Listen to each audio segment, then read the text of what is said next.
All right, welcome everybody. I think I'm actually live now. Let me see if this is working. Please say hi if you're hearing me.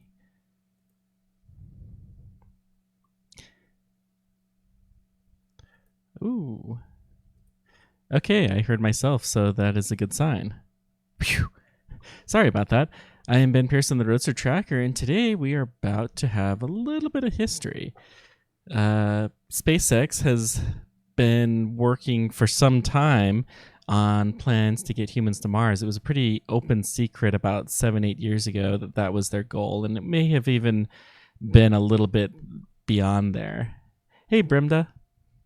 And yeah, there have for the last 3 years they have done a yearly announcement about what their status is on the plans. The very first version was a little bit larger.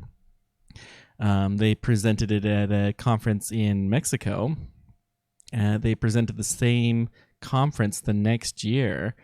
It was a different location, I forget where, about the updates. And last year was the Dear Moon project. So this one, they're doing it in Boca Chica, Texas, near where they have Starship being built. Starship, of course, is the name that it has now. It previously had several different names. BFR was one that stuck around for a couple of years. Big Falcon rocket. And the F may have had a different meaning that I'm not going to really say right now, but yeah. Okay. Anyways, it looked like it was going well. Hopefully in about 10 minutes, 8 minutes, we'll watch it and I'll transfer over there. But I wanted to give a little bit of preview and see what kind of questions you guys have. And give myself a little bit of time to make sure that everything was working, which is a really good thing because it turns out there is now a new button that you have to press when you're streaming that didn't used to be there before. And that's what was confusing me. Meanwhile, let's see here.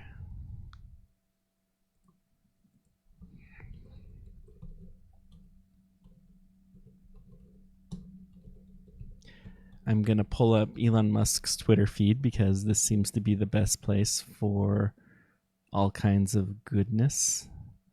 Let me test my other mode where we can... Okay, good. I think this is going to work. So this is Elon's Twitter feed. You can see Starship that is in the process of being built. Kind of interesting that there's an archetype shape. I don't know what that is, and I'm very, very curious. But you can see this rocket. It's ginormous. Some people spotted the Falcon 1, the only remaining booster stage from the original rocket that SpaceX worked. They had 6 of them that were built, 5 of them were flown, and 1 of them is currently in Boca Chica, and they're going to hopefully do something interesting with it sooner or later. They delayed this event a little bit, but man, look at this thing. This is the upper stage of the rocket. The lower stage is going to be bigger. The Falcon 9 comes out to about here, the booster stage. The complete rocket comes out to maybe about here. It's just insane how big this thing is. So hopefully we're going to learn some interesting stuff. Yeah. I was hoping to record a video tonight, but silly me, I forgot my microphone, so we're not going to be doing that. We might wait until I have my better setup. Hopefully next week I'm going to improve things. I got to test Smart Summon. It sounds pretty cool, and it looks like it's been improving recently. I have the new version. I just haven't had an opportunity to test it out. Let's pull this up. Look at this. You know, it's not exactly the prettiest of rockets, but it is amazing to me that this thing is being built in an open field in Texas out of stainless steel.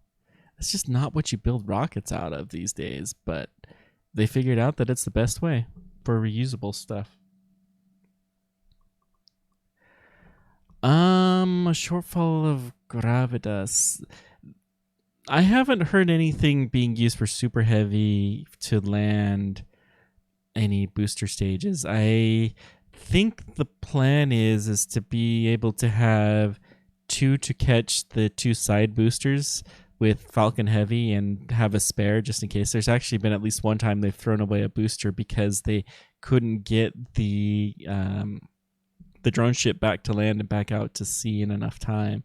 So they really need more. They're going to be improving the launch cadence on the East Coast quite a bit. So it's going to be really interesting to see what happens there.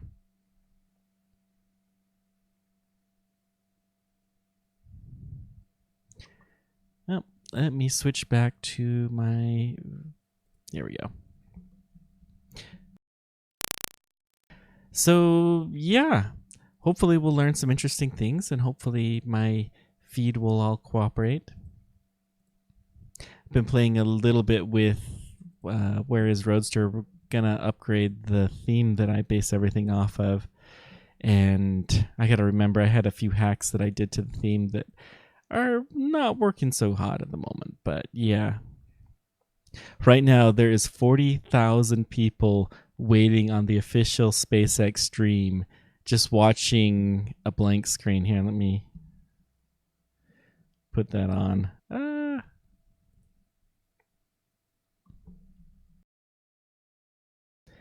I may have inadvertently hit a button that was the wrong one. Sorry about that.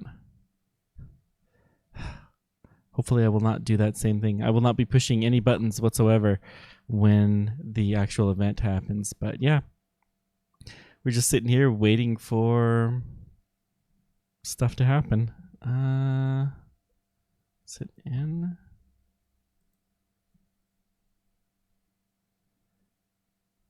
Well, yeah.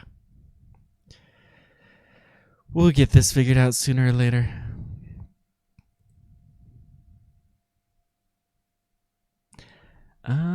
What other fun stuff should we talk about? So there's a lot that's going to be talked about. This will be the first really technical preview. The preview last year was really focused on Dear Moon. Now Elon Musk has been sending out a whole bunch of tweets that will change things to the contrary, but we'll see. Looking at this terraformed Mars pictures. Now, if you've watched my videos on my channel recently, you know that terraforming Mars isn't going to be so easy.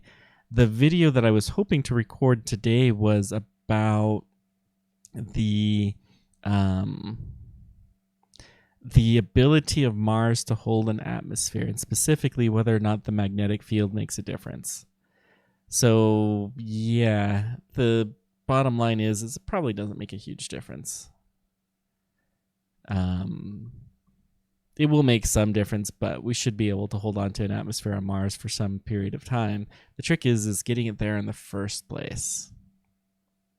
And some of the light stuff will also fall.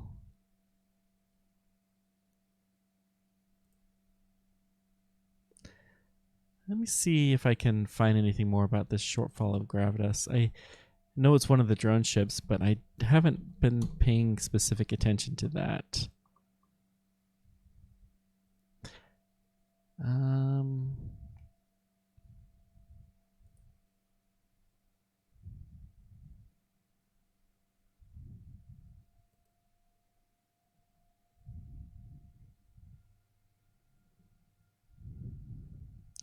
Yeah, there hasn't been a whole lot about it. It looks like they were working to build a new one.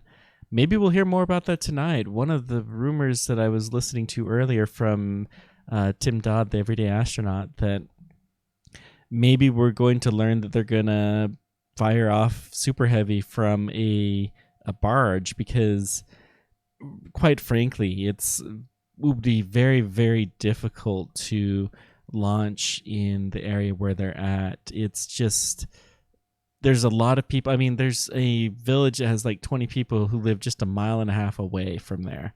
That's insane that you would be launching a rocket, the biggest rocket that has ever been produced, a mile and a half away from people's homes. That's not going to happen. Now, what's going to happen with those people? I don't know. It's going to be tricky to say the least, but hopefully they can get things figured out. Yeah. Launching from sea would be one option. And even, there's 20 people who live about 1.5 miles away from the site. But about 6 miles away, there's actually like hotels and stuff that would be far, far more difficult to just relocate. And it's going to be interesting.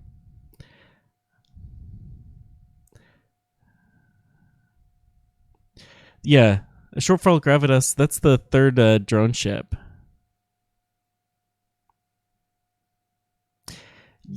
Yeah, I just was checking, I searched Reddit real quick, and it turns out that as of a few months ago, it's been a year since we've heard anything about it. I haven't kept as close tabs. Some of you guys may know this. I'm much more of a mission type person than a rocket type person. So, looks like they delayed it another few minutes. Okay.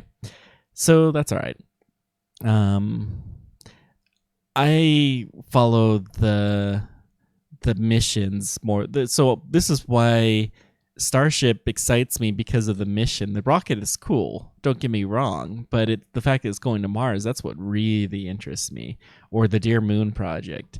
And you'll see I'm starting to embrace that more. I'll talk a little bit about rockets from time to time because you kind of have to, but I'd far more rather talk about terraforming Mars, or talk about New Horizons, or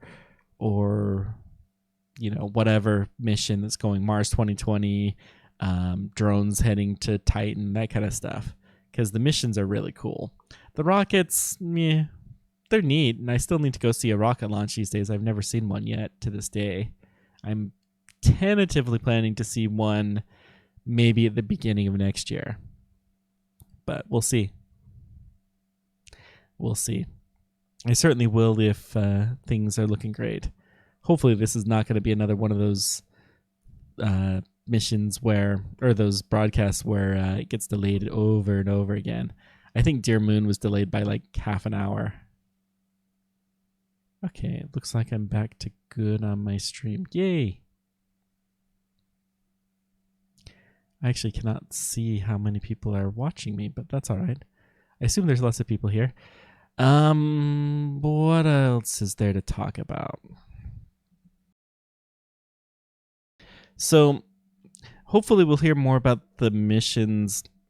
The thing that's absolutely amazing to me. So 3 years ago, when Elon Musk was talking about this, I was like, okay, good.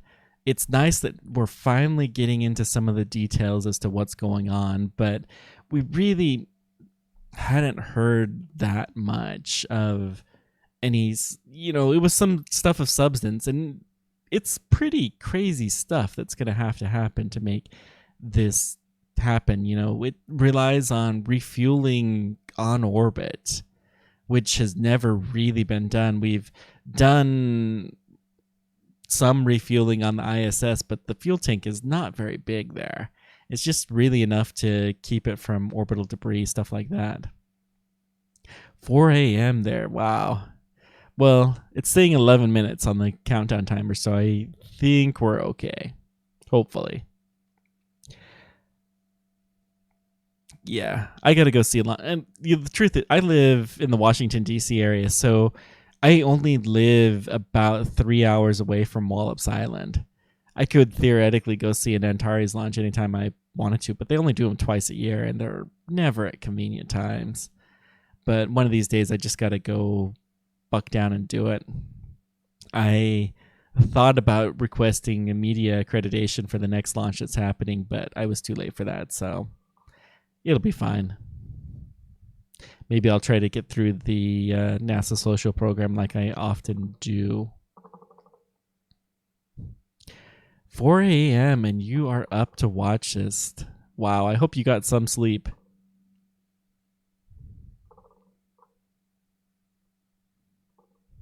I really hope you got some sleep.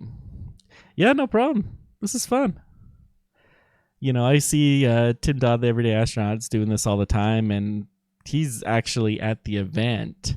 We'll probably see him, and I figured I'd give it a shot, see how you guys like. If you guys like this, let me know, because I will try and do this. I can't do this that often, but this happened to be a really good time to make it work, and I can try to do it from time to time. I do not have the best setup for doing this. You may be able to see, stuff in the background. Sleep after the stream. I hope you don't have a lot going on tomorrow. Well, I guess it's today for you, but yeah, it's a Sunday, so I guess there's that. This is a little bit later than I had thought it would be. Sunday is the one day of the week that I allow myself to sleep in. But luckily for me, it is what time is like 8 o'clock, 9 o'clock here. So at night, not a problem.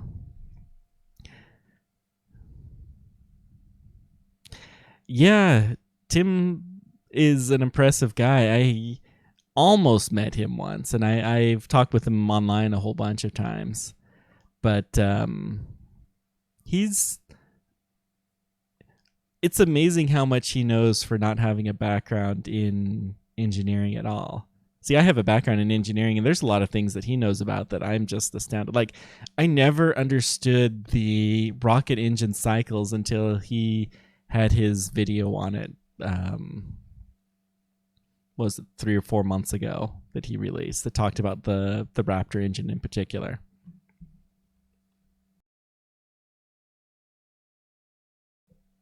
Yeah, I have a website that's caught Elon's attention, but he has never directly talked to me through Twitter. And with Tim, it's like every couple times a week, it seems like he gets an email. It's pretty crazy, or a tweet back. So I hope that we get more technical details. I guess the decision to switch to steel was made since the last one of these updates, but that's such a well-known thing. I don't know how much it's going to be talked about. We know that they have the Mark 1 Starship that's being built in Florida. I'm updating whereis starship.com to include some of the stuff. I've had it a little bit out of date, and I was working on it before the stream, so yeah, I figured it's about time. I may have slightly broken it, but I'll get it fixed. I'm broken it on my local version, not on the version that's uploaded to the website. But that's so out of date right now. I'll probably be spending a lot of time doing that.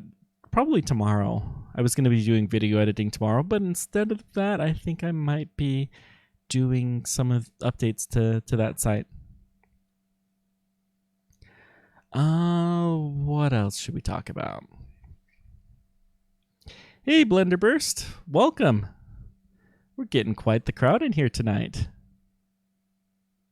I think this might be my most popular stream I've ever done.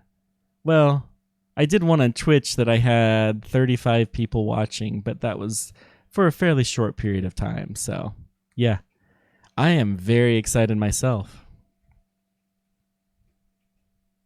And I will say this up front. If for whatever reason the stream fails, just go watch it from SpaceX's channel. I'm going to try to get it back, and I appreciate all you guys being here. It's a lot of fun, but they've got the final word when it comes to everything. I'm adding a little bit of commentary, and I'm going to mostly just be listening in. You can see my facial reactions. First time I've ever done a live stream that has had a video component to it. So, yeah, it's kind of a little bit different. You can see in the background, I think over here, the area where I have been recording my videos recently. This is my bedroom. Trying to make it dark to not make it so apparent. But yeah, I really, really wish I had a studio, but there's no room for that in this house, unfortunately. I'll get there someday. Someday. It might take a year or two, but I'll make it happen sooner or later. That's the pity with living in this area. There's a lot of really neat stuff, like the 50th anniversary for the Apollo landings. The show that they put on at the Washington Monument was incredible. one of the coolest things I've ever seen. And I get to, I've been to the Smithsonian Air and Space Museum so many times that it doesn't seem like as big of a deal as it used to be. But there's some things that are challenging. Red Rhetoric. I have not heard of him, but I'll keep that in mind. Ooh, we have something. Let me switch over and make sure this is going to work. Okay. Yeah, it's about the right size.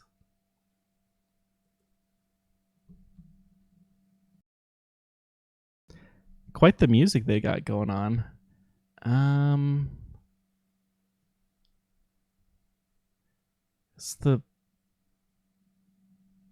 Hang on. Are you guys hearing the music at all? Let me turn it up. I don't think you are. So let me see if I can audio input capture.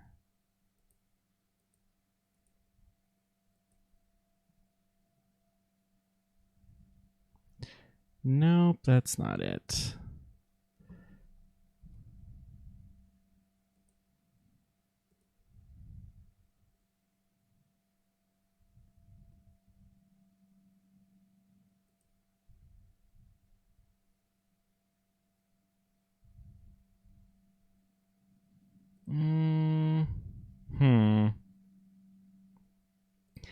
Yeah, okay, hang on. Let me get this figured out. I'm grateful that they did this. Why is it not...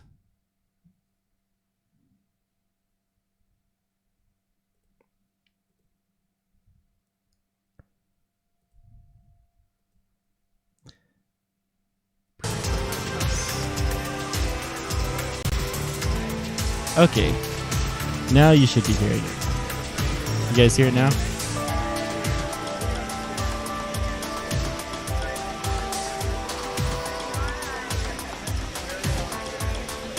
Should be a little bit louder than, well, almost as loud as I am.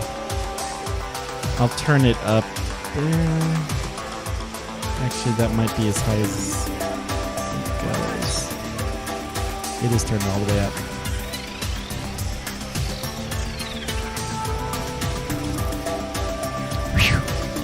Thank you, SpaceX, for being a little bit early with this, because that would have been really bad. Okay. Whew. Thank goodness. All right, so do you guys have any kind of things that you're thinking is going to happen?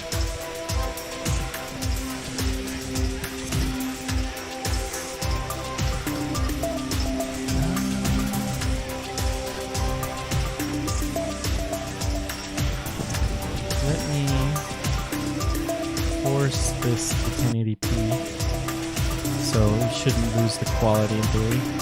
Elevator music, yeah. Hey Alan, I don't think I've seen you on tonight. Welcome. Wow, man, quite the crowd we're having.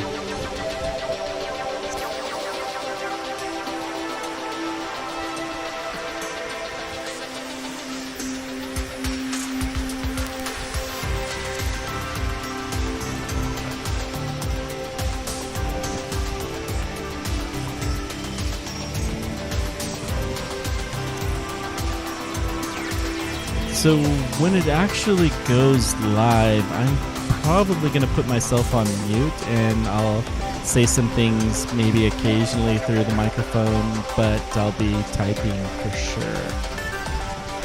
So yeah. If there's a gap or something, I may say something. Maybe I'll keep it just turned down a little bit, so I'll leave it on. I'll leave it on and we'll see.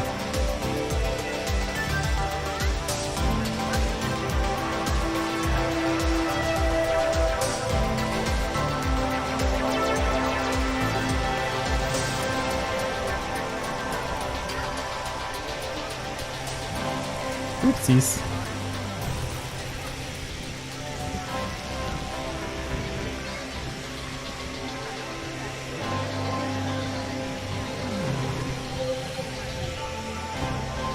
That is so strange that it will not let me directly see the viewer count. I'm gonna close down a couple of things to hopefully improve my bandwidth.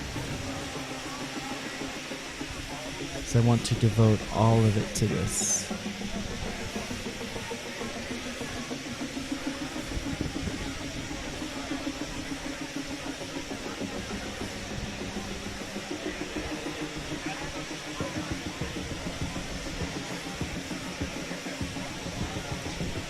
It's saying that I'm not getting as high of bandwidth as they recommend, but it's as good as I can do.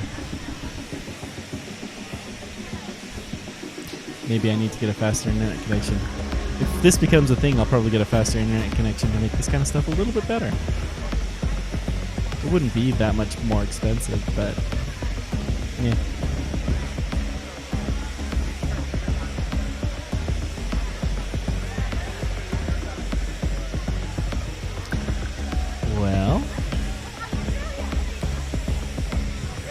I guarantee you the event will still be going on.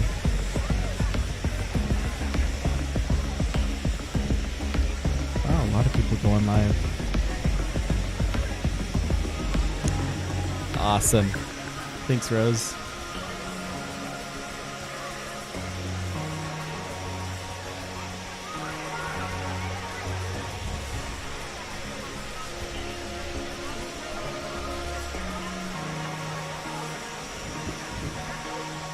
Now just sitting here in awkward silence.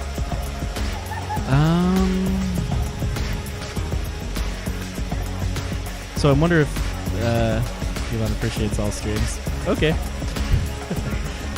Wonder if Yusaka Mazawi will be there. I think that's how you pronounce his name. Yusaka Mazawi. That sounds about right. Every time I do a video, I have to practice saying his name 4 or 5 times with his name in it before. It's rough.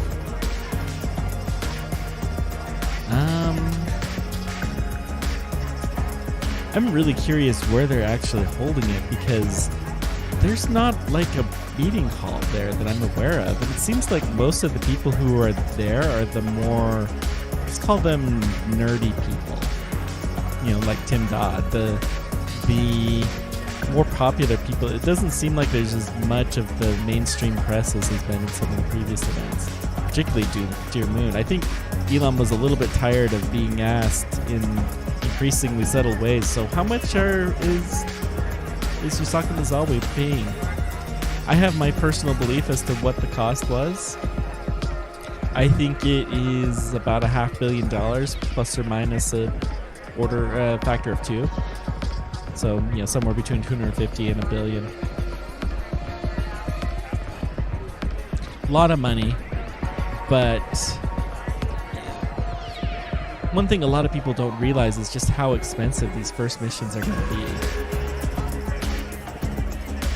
Yeah.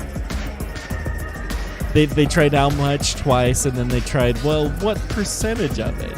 And oh, by the way, the cost of the program is estimated to be $5 billion. So, like, come on, guys. I mean, once was fair, but 3 times. I did develop Where Is Roadster. That is my baby. In fact, we're just waiting for this.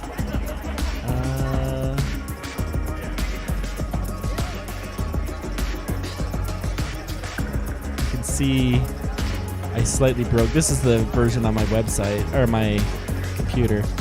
You can see that I'm changing some of the themes around a little bit, and I broke the main page that I will have to fix. I'll probably do a few other things, but yeah, I'll get there. Anyways. Martian chickens. So one of the rumors is that how Elon Musk became interested in starting SpaceX is he had about $300 million coming out of PayPal. And part of it, he heavily invested in Tesla. He wasn't really one of the founders, but he, I think, technically has founder status there. But he wasn't one of the original guys. He was just kind of the money bags that helped pay for things and got things rolling. But for SpaceX, he was wanting to spend $100 million and do something to capture the public's interest. And what he was thinking of doing was sending mice to land on Mars and then have them come back to Earth, which would have been insane, or maybe putting a greenhouse on Mars. Those were a couple of different things that he talked about. Didn't happen because he realized just how expensive it was to get things to space, and he decided instead to spend his money to reducing that cost.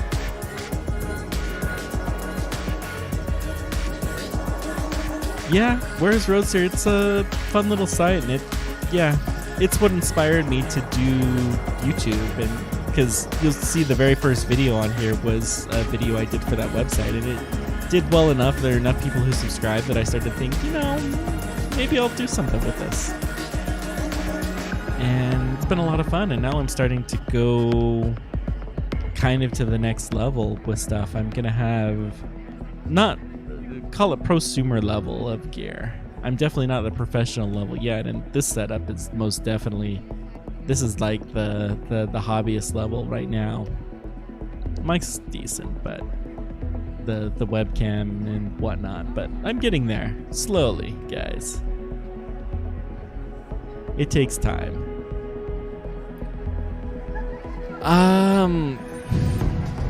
That's a good question. Let me see if I can find out the answer from anybody.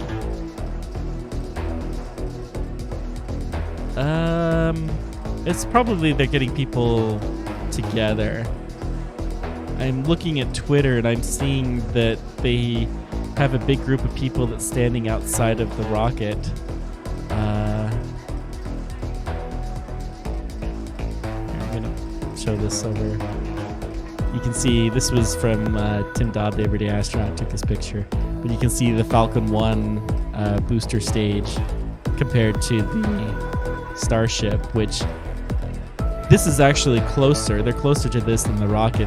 It's like to right about here, I think, on the rocket. It's pretty small.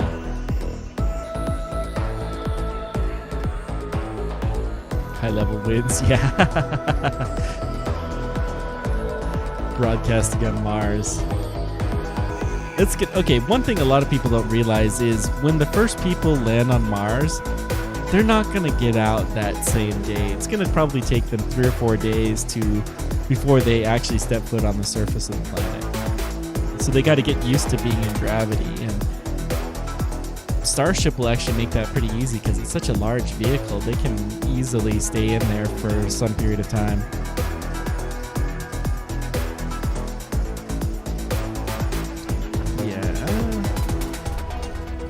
What is the Mars delay?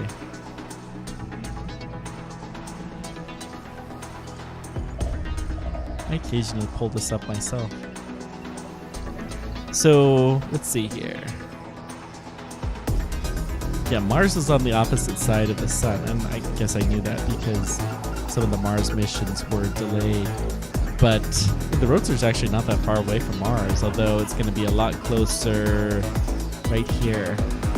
They're going to get to be within just a few million miles of each other, which would be pretty neat. But Mars is on the other side of Earth, and that actually is not... I think the round trip time is about 21 minutes at the max. So that's an ironically good statement.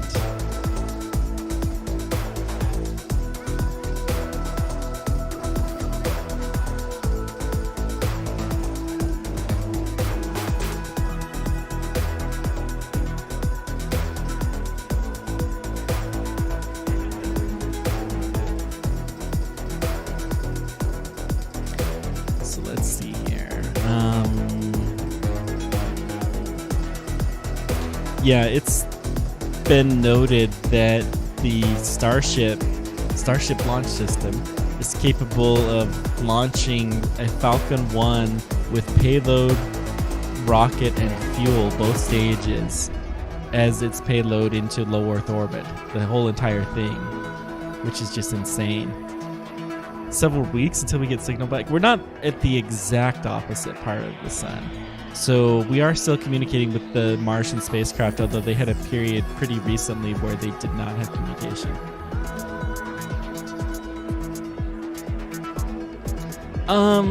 So to get used to Earth gravity after a 6-month stay on the ISS takes a couple of days.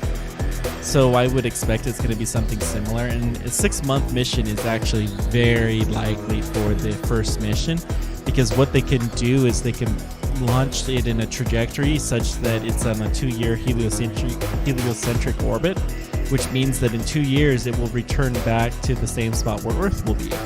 So you kind of get a free abort trajectory if you do that. Hey, thank you, Des. Yeah, I haven't checked to see if there's more. I do know that the last picture is on the ground, although it hasn't been released yet. Maybe it's been released. It's at the end of the month that they tend to release them with the high-res program, so I'll have to look into that. But it should be pretty neat. They all kind of look the same, though. Well, let's find out. Since we're waiting.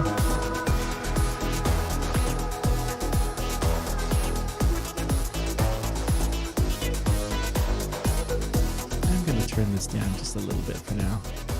Don't let me forget to turn that back up when we get more. Let's check the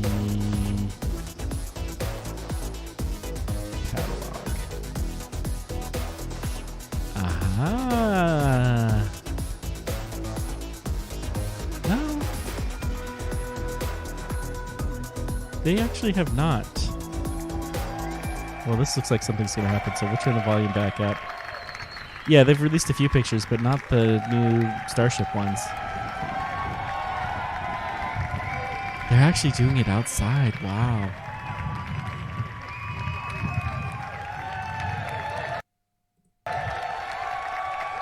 There we go. It's quite windy here.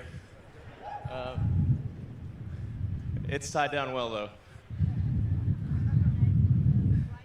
I think this is. I actually wasn't expecting it to be this windy. Hopefully, you can actually hear what I'm saying. Okay, great.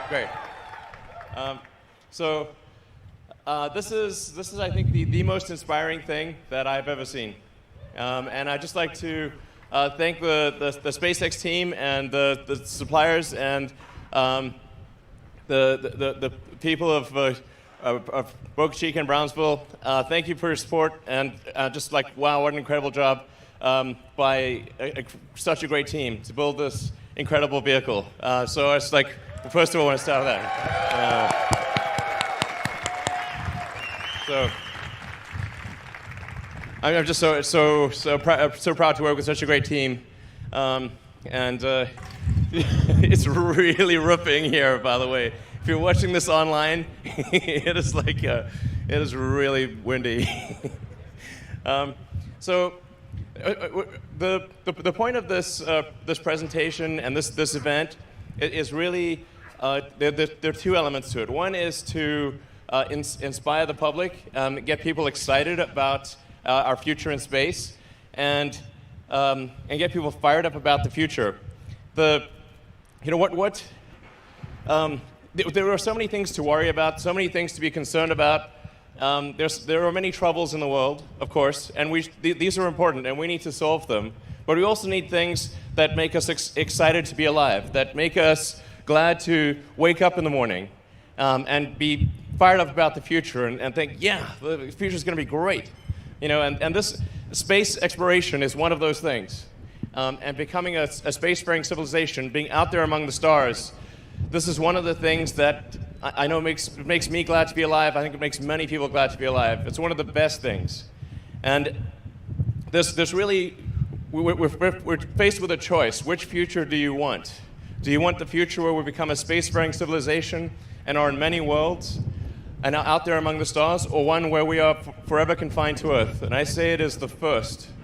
And I hope you agree with me. Yeah.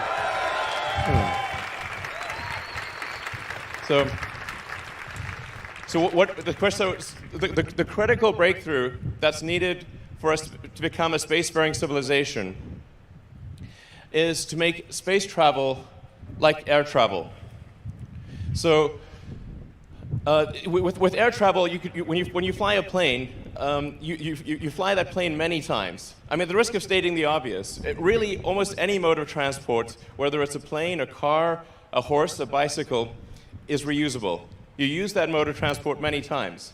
And if you had to get a new plane every time you flew somewhere, and even have 2 planes for a return journey, very few people could afford to fly.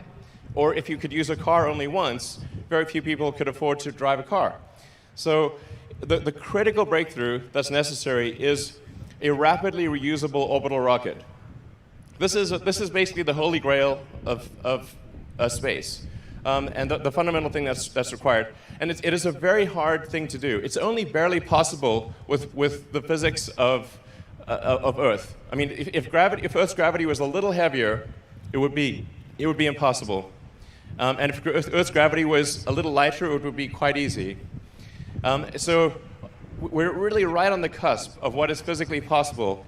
So in order to create a rapidly reusable rocket and fully reusable orbital rocket, you have to have engines that have incredibly high specific impulse, that essentially are extremely efficient. You need to have a structure that is also incredibly mass efficient. And then that all needs to come back to the launch pad and be able to be refilled with propellant and flown again very quickly, just like an aircraft. So it's just because of the physics of Earth being quite a deep gravity well and having quite a thick atmosphere. This is a tough but not impossible thing. But it is the most fundamental thing. So with SpaceX, we started out 17 years ago, and the first rocket we designed was the Falcon 1, which was that guy right there. 3, 2, yeah. 1. Liftoff. Falcon 1 launches. Stage separation. Paying attention to the company then. Separation confirmed.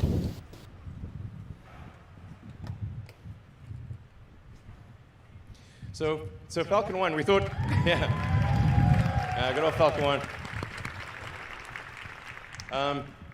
We started off, we were very naive. In fact, the reason it's September 28th was September. This is the 11th anniversary of the first time SpaceX reached orbit.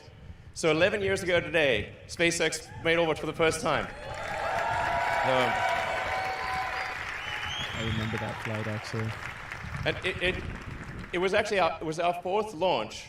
And if that launch had not succeeded, SpaceX, that would have been the end of SpaceX. That was all. I'd run out of money. There were no more investors, and that would have been it. So if that 4th launch had not succeeded, that would have been curtains. But fortunately, fate smiled on us that day, and we made it to orbit. And I have great respect for anyone who makes it to orbit. That was a hard thing. And then. We were very naive, obviously very naive on many levels back then, because we did actually try to recover the first stage. So the first stage had a parachute on it, and we thought, okay, we'll just pop the parachute when it comes back into the atmosphere, and then it'll land somewhere in the ocean. We'll go fish it out of the ocean with a boat. This does not work. So, and I actually remember getting mad at the parachute supplier. Like, yeah, your parachute didn't work. I'm like, no, it wasn't their fault. When the rocket comes in from space, it's coming in. That first stage is coming in like, Mach 10 to 12, and it hits the atmosphere like it's a concrete wall, and boom. So, you actually have to orient the rocket carefully. You have to have aerodynamic surfaces. You have to do an entry burn to slow it down. Then you've got to guide it through the atmosphere, and then do a propulsive landing. This took us many attempts, and we actually did like a video of a blooper reel of all the times we failed, which was a lot. I think it might have taken us like 14 attempts or something before we finally successfully landed the rocket. So, if we go on to the next slide, we can take a look at. This is Grasshopper. That's actually Falcon 9. It's hard to tell the scale, but that's a Falcon 9 size booster with one engine and big legs with giant shock absorbers, because we didn't know what the heck we were doing. Now, amazingly, Grasshopper had zero crashes. Grasshopper is still alive.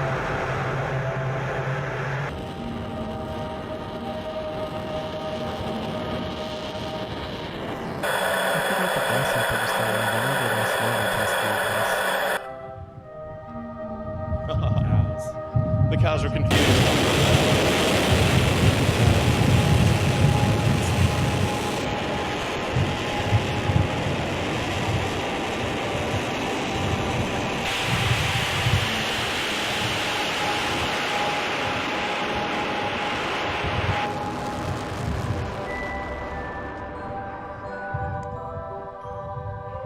Yeah.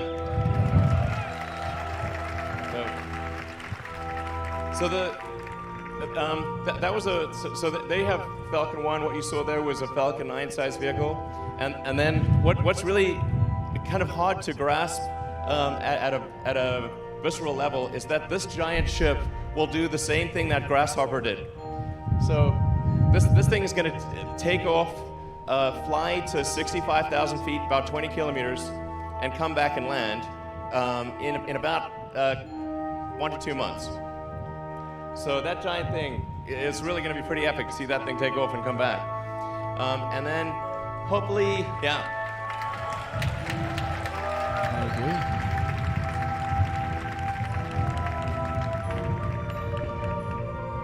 Yeah, it's wild. So now this is a quite radical. I'll talk about it later in the presentation. This is a quite a new approach to controlling a rocket, much more akin to a skydiver than a plane. But I'll talk about that later. So, going from Falcon 1 to Falcon 9 to Falcon Heavy, which we launched. Actually, the first launch of Falcon Heavy was only February of last year. So it's only been about 1.5 years since the first Falcon Heavy launch, when we did 2 side-by-side booster landings. And I always like this video that was done by my friend Jonah.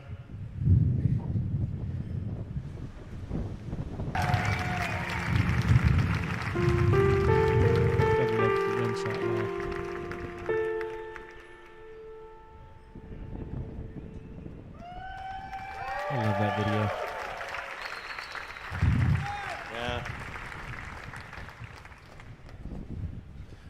Yeah, I never thought that would happen, actually. Glad that it did. Yeah. Yeah, it's funny, like the some people wonder, like, why do we have the Roadster with the astronaut, Starman? And it actually just came from a discussion of my friend Jonah's. I was at his kitchen, and I was like, normally when they do a rocket launch, they launch a rocket concrete, but that doesn't sound very inspiring. So, what do you think the most sort of fun thing is that we could launch? And he was like, well, why don't you just launch a Tesla? And that's a great idea. And then another friend of mine, she said, why don't you put a tiny Tesla on the dashboard? So we put a tiny Tesla on the dashboard with a tiny Starman in the tiny Tesla. This is just to confuse the aliens in the future. They were like, what the heck is this? So, yeah, just wanted something to capture the imagination, get people excited about space. So let's see, Starship. So this is, you can really see it right there, obviously. There's the picture, more rendering. It's about 50 meters, so, sort of 165 feet or so. Yeah, so the ship, I think, actually, I noticed we have an error in our ship dry mass here. My apologies. I wish it was 85 tons. The ship dry mass would be approximately 120 tons. The initial Mark 1 prototype is closer to 200 tons, and in series production, I think it'll probably be about 120 tons. If we get really lucky, it might get down to 110. 99 would be super epic. But in terms of its usefulness, it'll be able to do about 150 tons with full reusability to orbit and back. So this is a very big number for full reusability. The very initial versions we're confident will do over 100 tons, but I think there's a clear path to 150 tons. And the cost of a fully reusable system is basically the cost of the propellant, which is mostly oxygen. This is 3.5 tons of oxygen for every 1 ton of fuel. So one of the advantages of this architecture over the Falcon architecture is that we actually use more oxygen per unit of fuel rather than less. So Merlin, or the Falcon architecture, is about 2.5 tons of oxygen for every 1 ton of fuel. This is 3.5 tons of oxygen for every 1 ton of fuel. So when this ascends, it's really mostly liquid oxygen. Because when you get to vacuum, there's no air, basically. So, yeah. The next slide. So, yeah. So earlier I was talking about how Starship enters and how it's controlled. It's quite different from anything else. It's really falling, and so we're doing a controlled fall. So with a rocket, you're actually trying to brake, as opposed to you're trying to create drag instead of lift. It's really the opposite of an aircraft. You want the most amount of drag that you can produce. And you want some lift, especially when you're in the upper atmosphere, mostly so that you can control the maximum heating rate. You want enough lift to keep yourself high in the low density portion of the atmosphere, so you can burn off velocity, and then so you want, but then basically it goes like, if this is the Earth, it goes at about a 60 degree. My hand is the rocket. It's going at about 60 degrees. So when in orbit, you're actually going at around 25 times the speed of sound, horizontal to the ground. So this is a very important concept that is counterintuitive to our normal daily life. Being in orbit, being in 0G, is not about altitude. It's about velocity. How fast are you going horizontally? This doesn't. So when something's in orbit, it's zooming around the Earth so fast that the outward radial acceleration is equal to the inward acceleration of gravity, and then you have zero gravity. This is why you actually have zero gravity. The space station, people often think the space station is stationary, but it's actually going around the world at 25 times the speed of sound, or about 17,000 miles an hour. It always looks stationary in the pictures. And since there's no air, you don't have to have an aerodynamic structure. So you can be a totally crazy structure that doesn't look like it should be able to go 25 times the speed of sound, but it does. And you can only feel acceleration. You can't feel velocity. So people sometimes like to wonder, what does it feel like to go 25 times the speed of sound? Actually, it feels like nothing. Only accelerating to there feels like something. So Starship is coming in. If this platform is the Earth, it's coming in at hypersonic velocity like this, sort of at around a 60-degree angle. So it comes like this, and then starts falling, and then just falls like a skydiver, and it's just controlling itself, and then it turns and lands like that. So that's incredibly elaborate explanation. Nice to have the confirmation. And then you can get a sense for it. This is much better. There you go. See? Same thing. Wow. Look better with the hand? Okay. That was quite the intense land. But it'll look totally nuts to see that thing land. Yeah. That'd be crazy. Wow. That's insane. So cool. Cool. So let's see. Talking about the Raptor engine. So the ship will have a total of 6 engines, 3 of the sea level variety of Raptor, and those are actually on the rocket right now. So we have the 3 sea level. In fact, that's a picture of just inside that skirt. That's what it looks like. So we've got the 3 sea level Raptor engines, and they gimbal, which means that the whole engine moves. So the way a rocket steers is by moving the entire engine. So whereas an aircraft engine is static, and you move by moving like the control surfaces, like the ailerons and rudder and elevator and flaps, the rocket, when the engines are powered, you move the entire engine to steer it. But so the Starship will have 3 sea level engines that move up to about 15 degrees angle, and 3 vacuum engines that are optimized for efficiency that will not move. So they will be just fixed in place, and that allows us to have the biggest bell nozzle for the vacuum Raptor engines. Aspirationally, the target is a 380-second ISP for the vacuum engine. This is a very, in sort of space geek terms, this is like really a great number. And even for the steel engines to get over a 350-second ISP is also really great.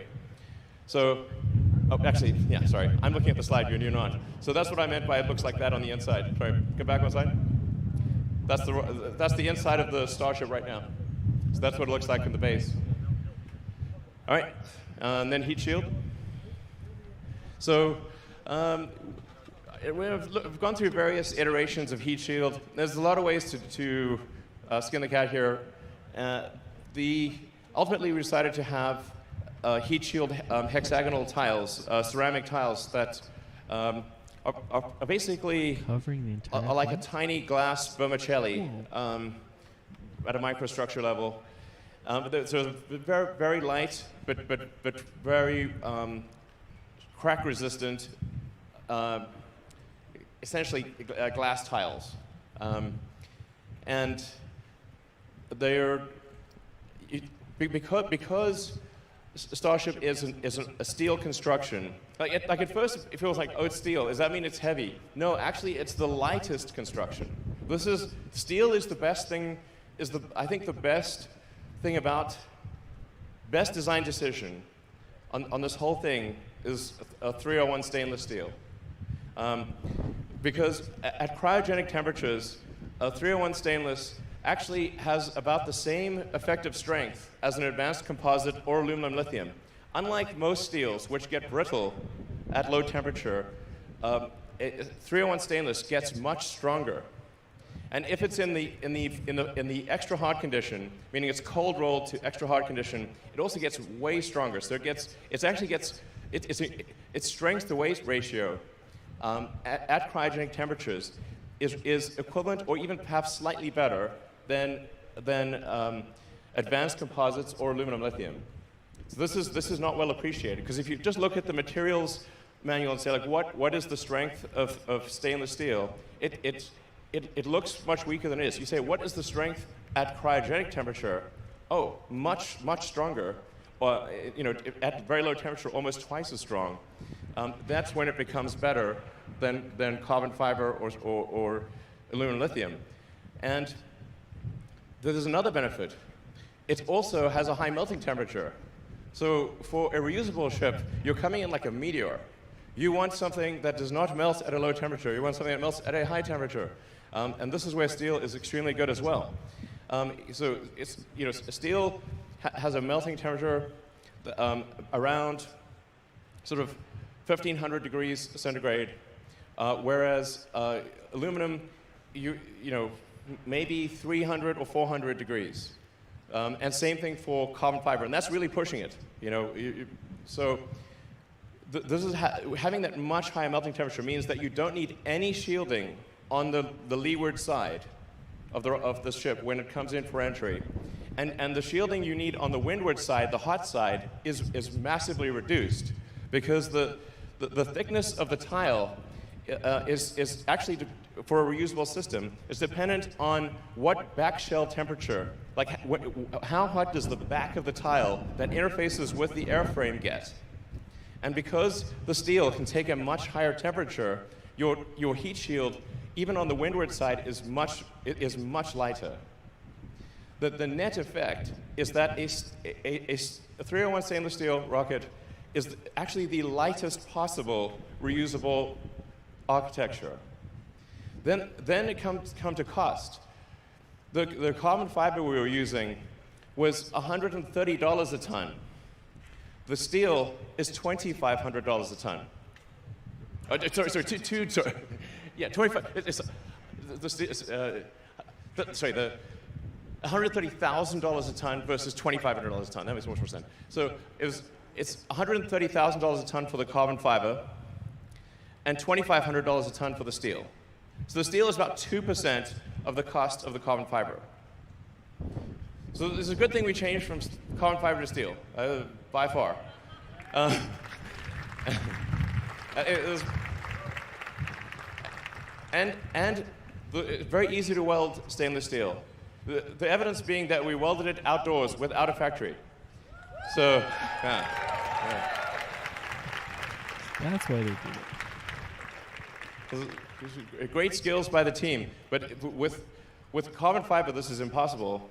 With aluminum lithium, also impossible. But steel is is easy to weld, and it is resilient to the elements. And also, actually, as talking with Austin earlier, he was saying, like, on Mars, you can like cut that up, you can weld it, you can modify it, no problem. Yeah, that's a good point. You're out there on the moon or Mars, you want something that you can modify, that you can cut up and use for other things. That's like for sure a great thing. So anyway, steel, obviously I'm in love with steel. It's time I had to say it, So great. So let's see. I'd love to know how long you were talking about that. So the booster is designed to take up to 37 Raptor engines.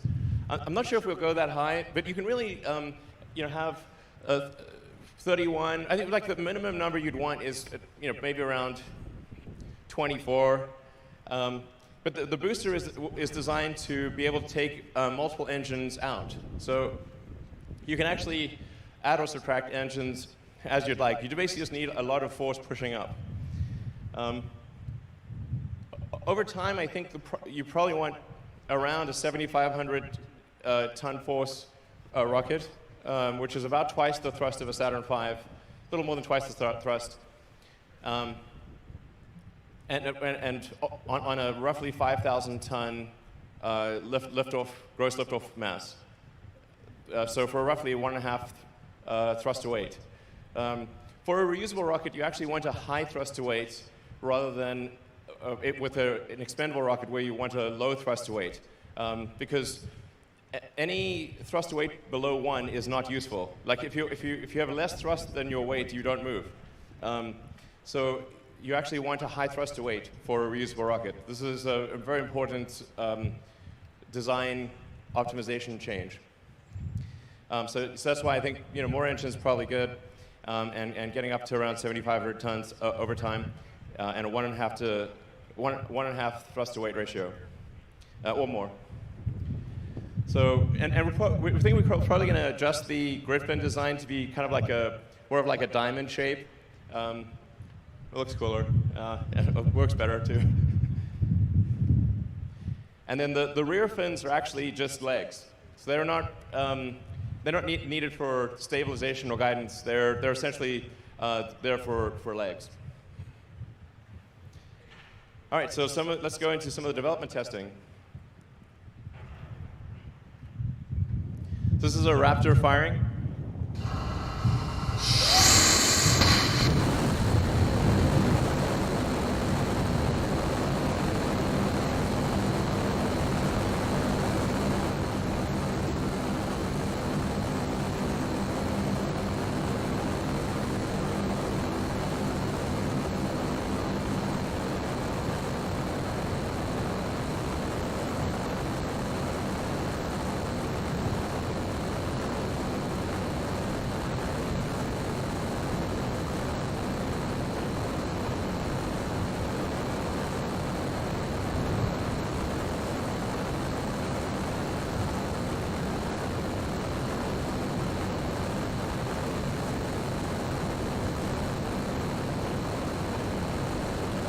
Or they're letting this go on for longer than I thought they would.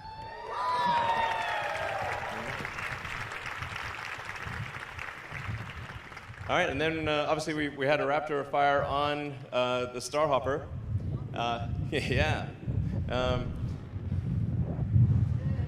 And it's kind of hard to see to appreciate scale, but it's the same diameter as Starship, and obviously it's just right over there.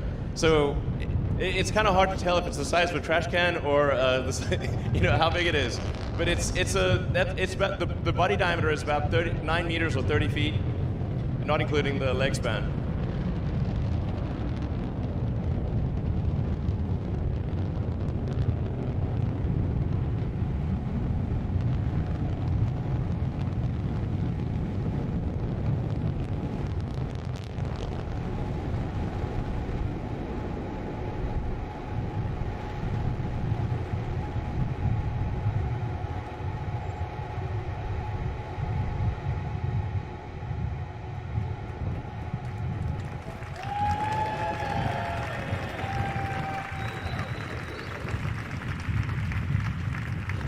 I really wish they'd let us see the direct engine footage of that test, but I understand why.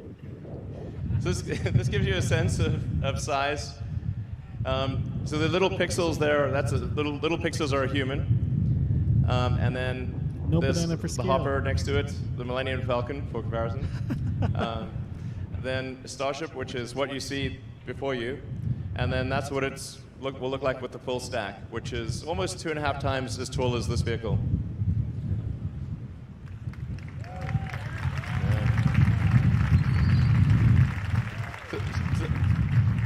This simulation will give you a sense of the scale of things.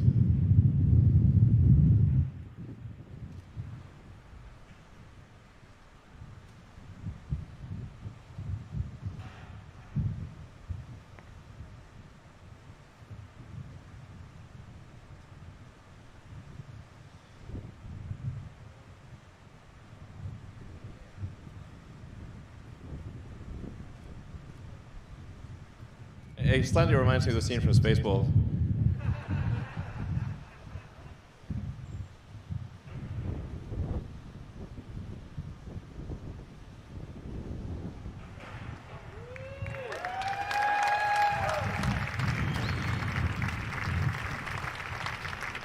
Wow.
Yes!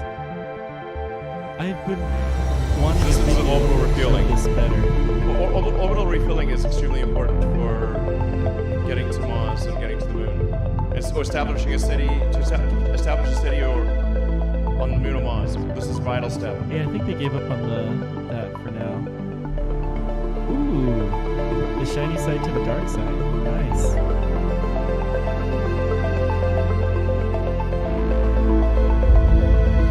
They've talked about that concept for a while, but there's been no videos on it. Every time we've done a video on orbital refueling, there's nothing good to talk about it. Cool. In my opinion, the greatest challenge that Starship has. All right. To Mars. Exactly. So, Oh, yeah, so a rapidly reusable orbital launcher or rocket is, it says a rapidly reusable rocket is required for alliteration. For getting a breakthrough in cost of access to space, that you don't throw the rockets away every flight.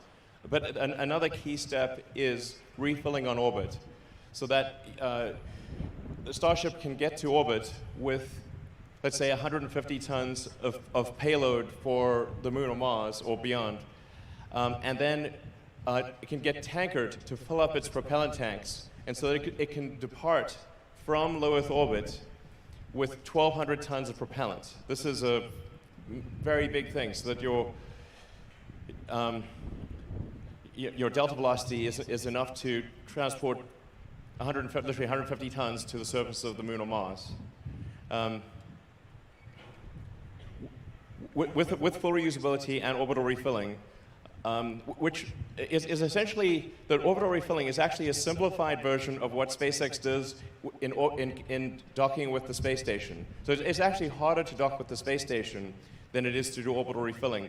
But in practicing in docking with the space station, SpaceX has also learned how to rendezvous and dock in orbit in a complex environment. So this is one of the other critical pieces of the puzzle needed to establish a base on the Moon and Mars, a city ultimately. And yeah, so those are the critical ingredients. So we think it would be very exciting to have a base on the Moon, even if it's just a science base. That, you know, we have, for example, we have a base at Antarctica. Many countries have bases in Antarctica for science research, and this would be an incredible area of research. So whether or not people want to live on the Moon, there's definitely a lot of science to be done. And I think it's close as well. So that would be quite exciting to do. And then, of course, we can go to other places in the solar system, like Saturn. But the critical thing that we need to focus on, I think, is the fastest path to a self-sustaining city on Mars. This is the fundamental thing. I like that picture. Oh, they're gonna have so many. As far as we know, we are the only consciousness or the only life that's out there. There might be other life, but we've seen no signs of it. You know, people often ask me, what do you know about the aliens and that? You know, I'm like, man, I tell you, I'm pretty sure I'd know. You know, if there were aliens, I have not seen any sign of aliens. So they're like, well, is the military hiding aliens in Area 51 or something? You know, that's a popular meme. Well, let me tell you, the fastest way to increase defense funding would be to bring out, like, hey, we found an alien. People are like, more money for defense, definitely. This is guaranteed. That would be like on display in 2 seconds. So, the reality is, as far as we know, this is the only place, at least in this part of the galaxy or in the Milky Way, where there is consciousness. And it's taken a long time for us to get to this point. You know, according to the geological records, Earth's been around for about 4.5 billion years, although it was mostly molten magma for about 500 million years. So, but still, several billion years with at least bacterial life and multicellular life for several hundred million years. But here's the interesting part, like the sun is gradually getting hotter and bigger. And over time, even in the absence of global warming, man-made stuff, the sun will expand and it will overheat the Earth. My guess is probably, this is on human time scales, this is a long time, but there's only, you know, several hundred million years left. That's all we got, okay, several hundred million years. But thought of from an evolutionary standpoint, basically, if it took an extra 10% longer for conscious life to evolve on Earth, it wouldn't evolve at all because it would have been incinerated by the sun. So what I'm saying is that it appears that consciousness is a very rare and precious thing, and we should take whatever steps we can to preserve the light of consciousness. And the window has been open. Only now, after 4.5 billion years, is that window open. That's a long time to wait, and it might not stay open for long. I'm pretty optimistic by nature, but there's some chance that window will not be open for long. And I think we should become a multi-planet civilization while that window is open. And if we do, I think the probable outcome for Earth is even better, because then Mars could help Earth one day. And so I think we should really do our very best to become a multi-planet species and to extend consciousness beyond Earth, and we should do it now. Thank you. Thank you.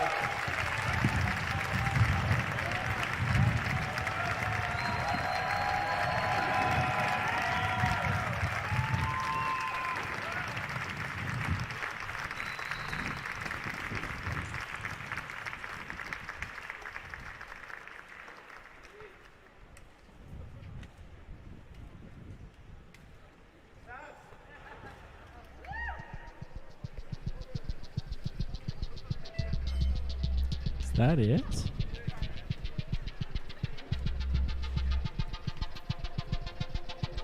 Oh, let me turn back on my microphone. Wow.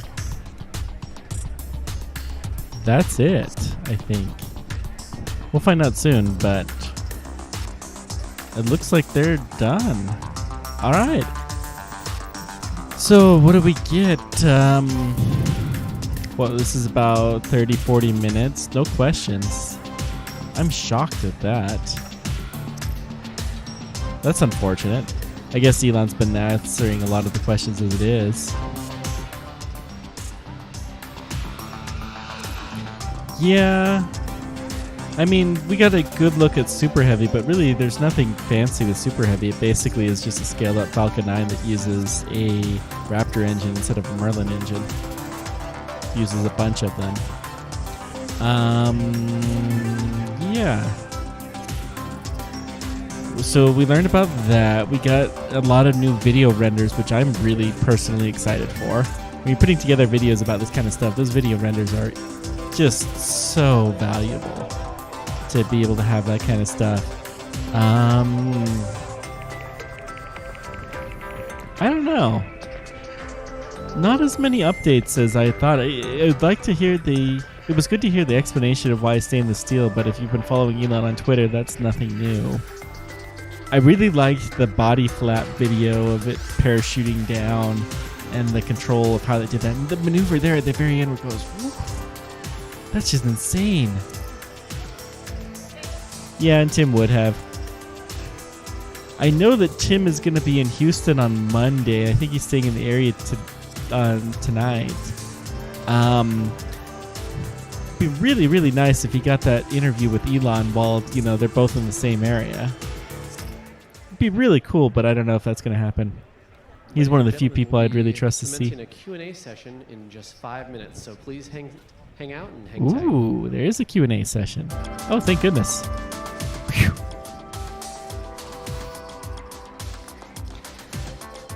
Yeah, so I actually did do a video, Alan, about surviving Mars, the accuracy of some of the base type of stuff. I haven't covered one of the later ones. The terraforming in particular, although I've kind of covered a lot of the same topics there. And I mention it occasionally. But I'm going to have to do a new video on the realism with the terraforming and the space race DLCs. Once again, ladies and gentlemen, please sit tight. We're going to be doing a Q&A session with Elon in just 5 minutes. Please stick around. I wonder why the break. This is interesting to me. Oh, what else is there? Huh.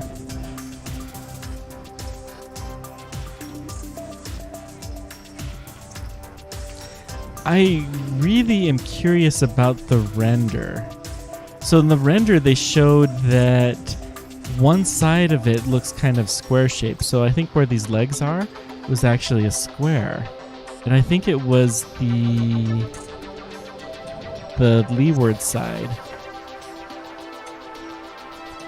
Let's just, for the fun of it, let's just jump back through here. Because we can. And we'll get back to the live videos soon.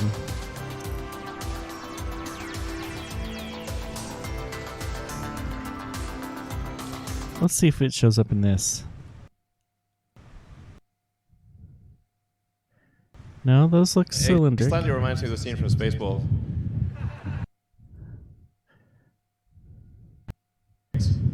Yeah, I guess.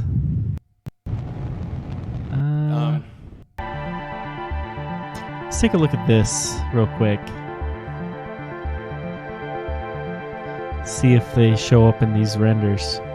But I did very distinctly notice. Orbital refilling is Yeah, extremely look at important this. for getting to Mars. Why and is getting this? to it. Or establishing a city, establish a city, or It's on Mars. This is a vital step. the tile side. Why does that have that bump there?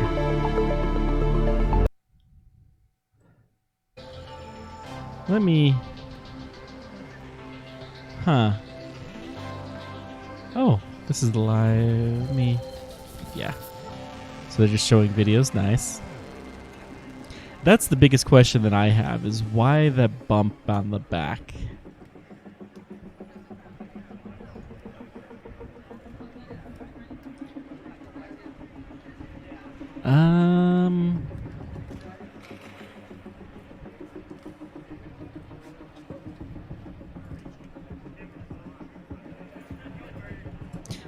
There, the bump. The square bump on the tile side of Starship. That isn't on the leeward side. I'm really curious about that. And I didn't realize that it's going to be the entire thing. One entire side's going to be covered in tiles. That's going to be pretty impressive. I'm going to stretch my legs for a minute, actually. I'm going to put my mic on mute. I'll leave the... Well, I'll turn the webcam off for a sec. Be right back.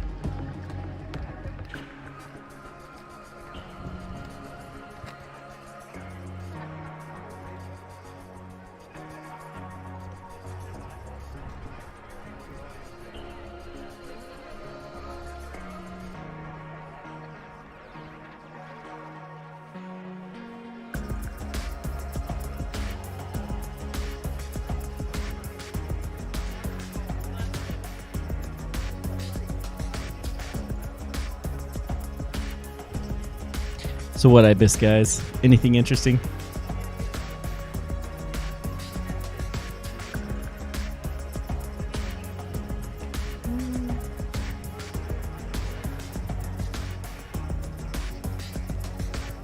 Good. So I think I was getting warnings on the low rate because it was just showing a static image, and so it was thinking that I was doing something wrong. Oh, they have police that are there in the area blocking off, but they still have cars that are going through. The number of cars that's going through is just amazing me. I know it's such a silly thing, but what can I say? I'm a silly kind of guy.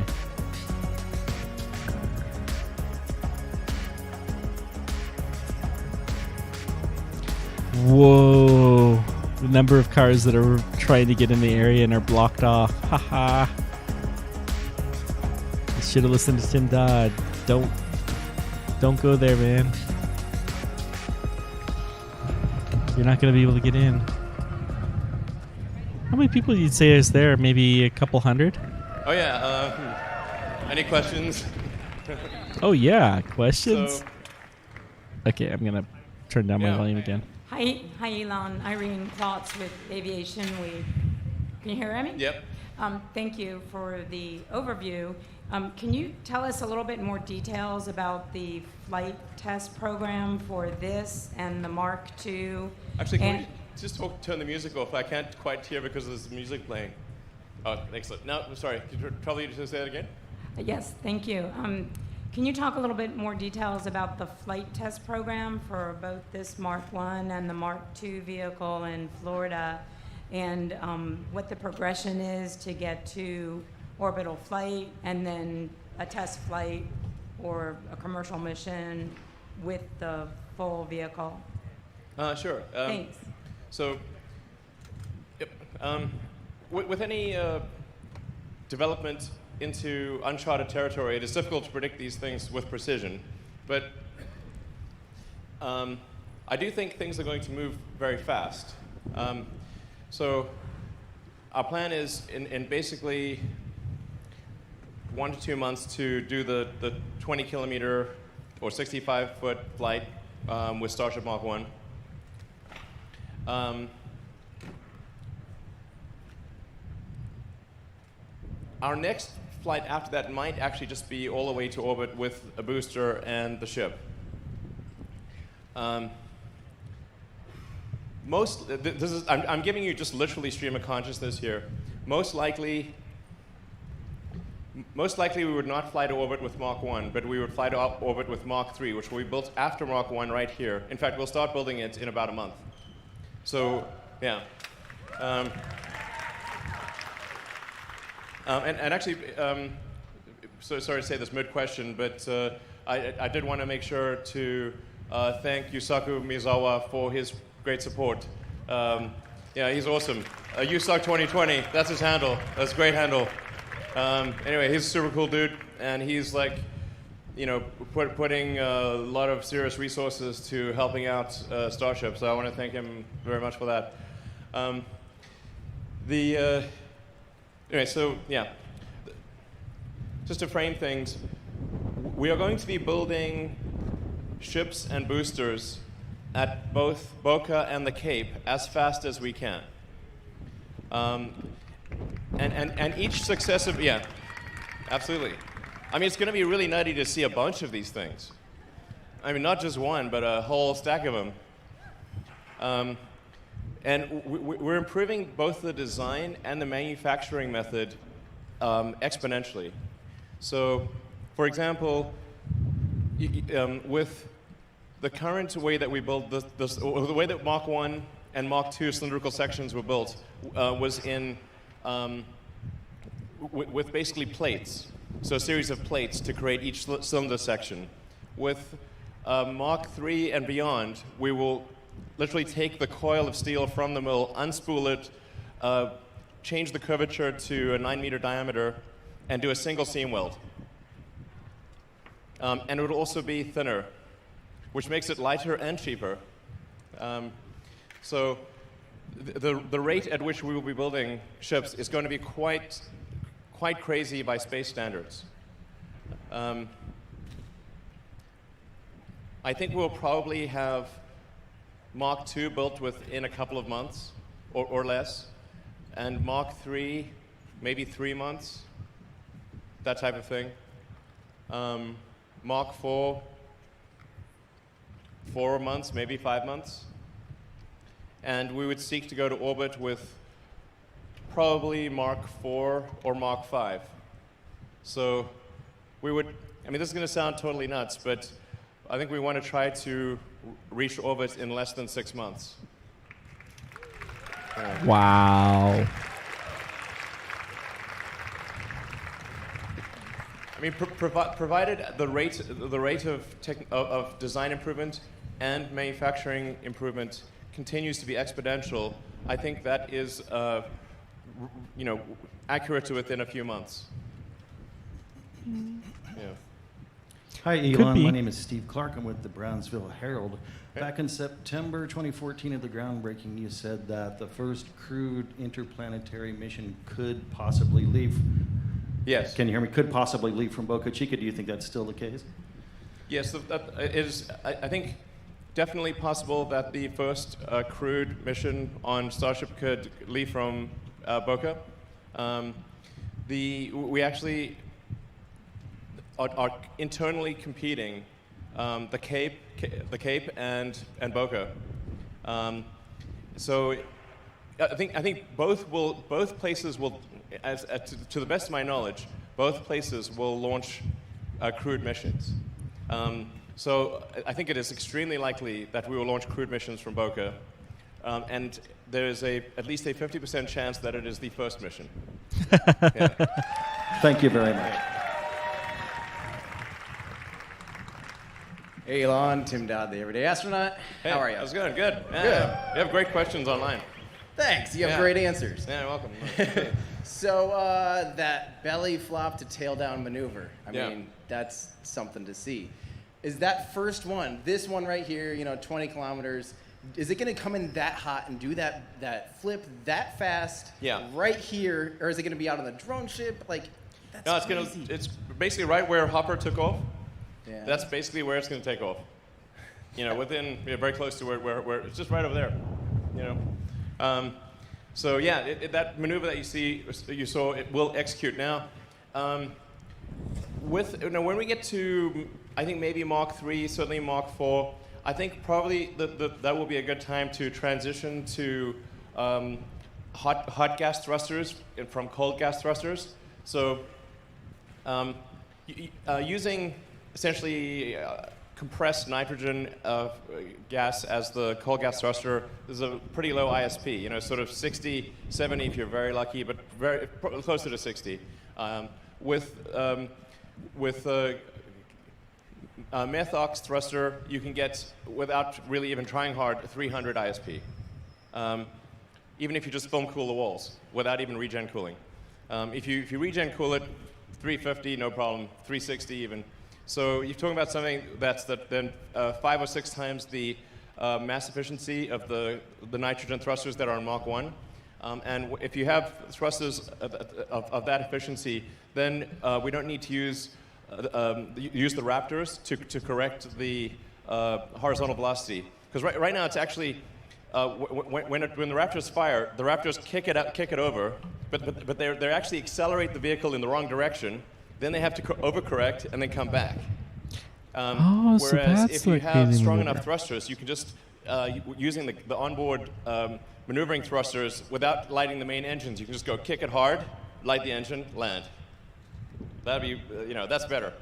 Yeah. And then are those pressure fed then? Those Yeah. Those would be just pressure fed, high pressure gas methox, and so you have a high pressure.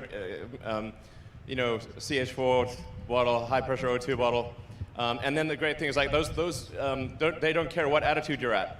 You can be at any attitude, any G's, any attitude, it'll still fire. Yeah. Awesome. Yeah. Thank you. Yeah. Hi, Elon. I'm Tim Fernholz from Quartz. Thanks so much for taking the time. You're welcome. 2 questions, if I may. One, just technical, following up on the presentation. To do useful stuff in orbit, you're going to need the booster as well as the Starship, right? Yes. Starship cannot get to Earth orbit without the booster.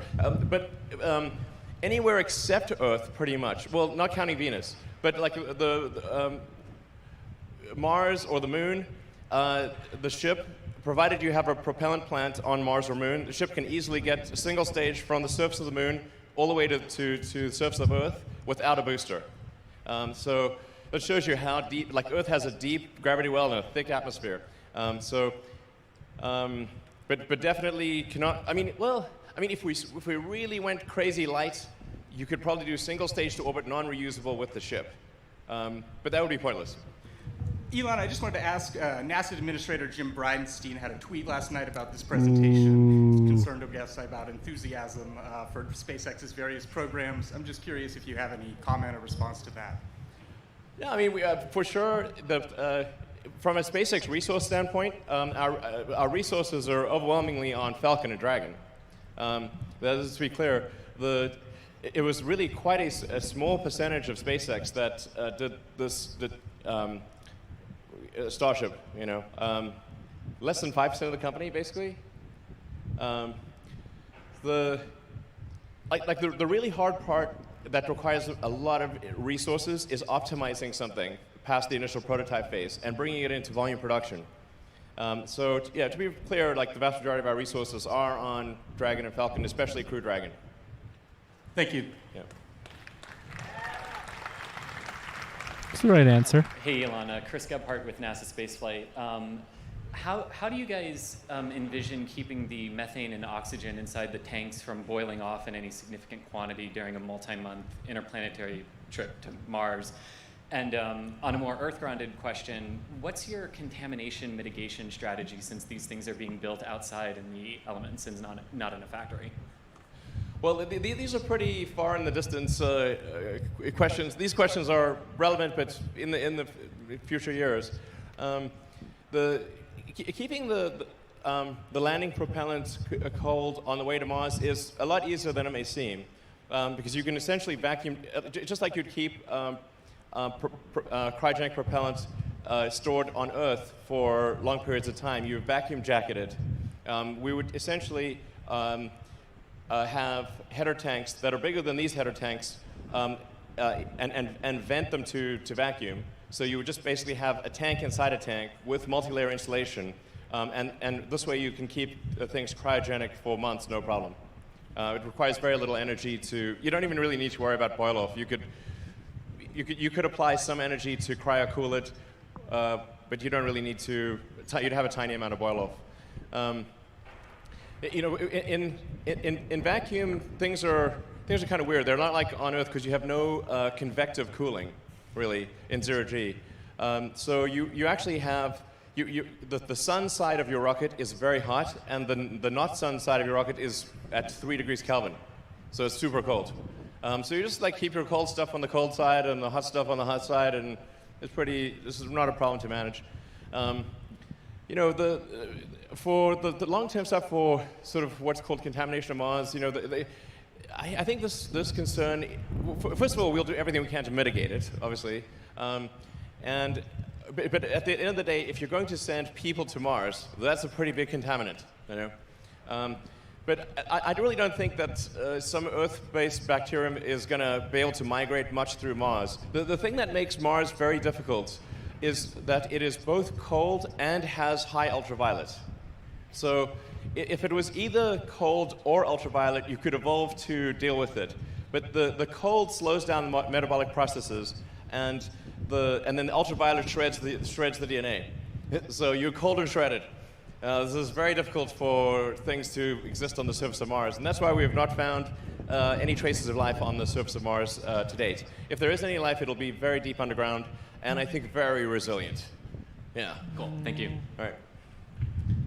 It's also worth noting that over time, there have been meteors, there have been chunks of Earth that have been chipped off by meteors, and chunks of Mars that have been chipped off from Mars. And Earth and Mars have actually exchanged material many times over the last several hundred million years.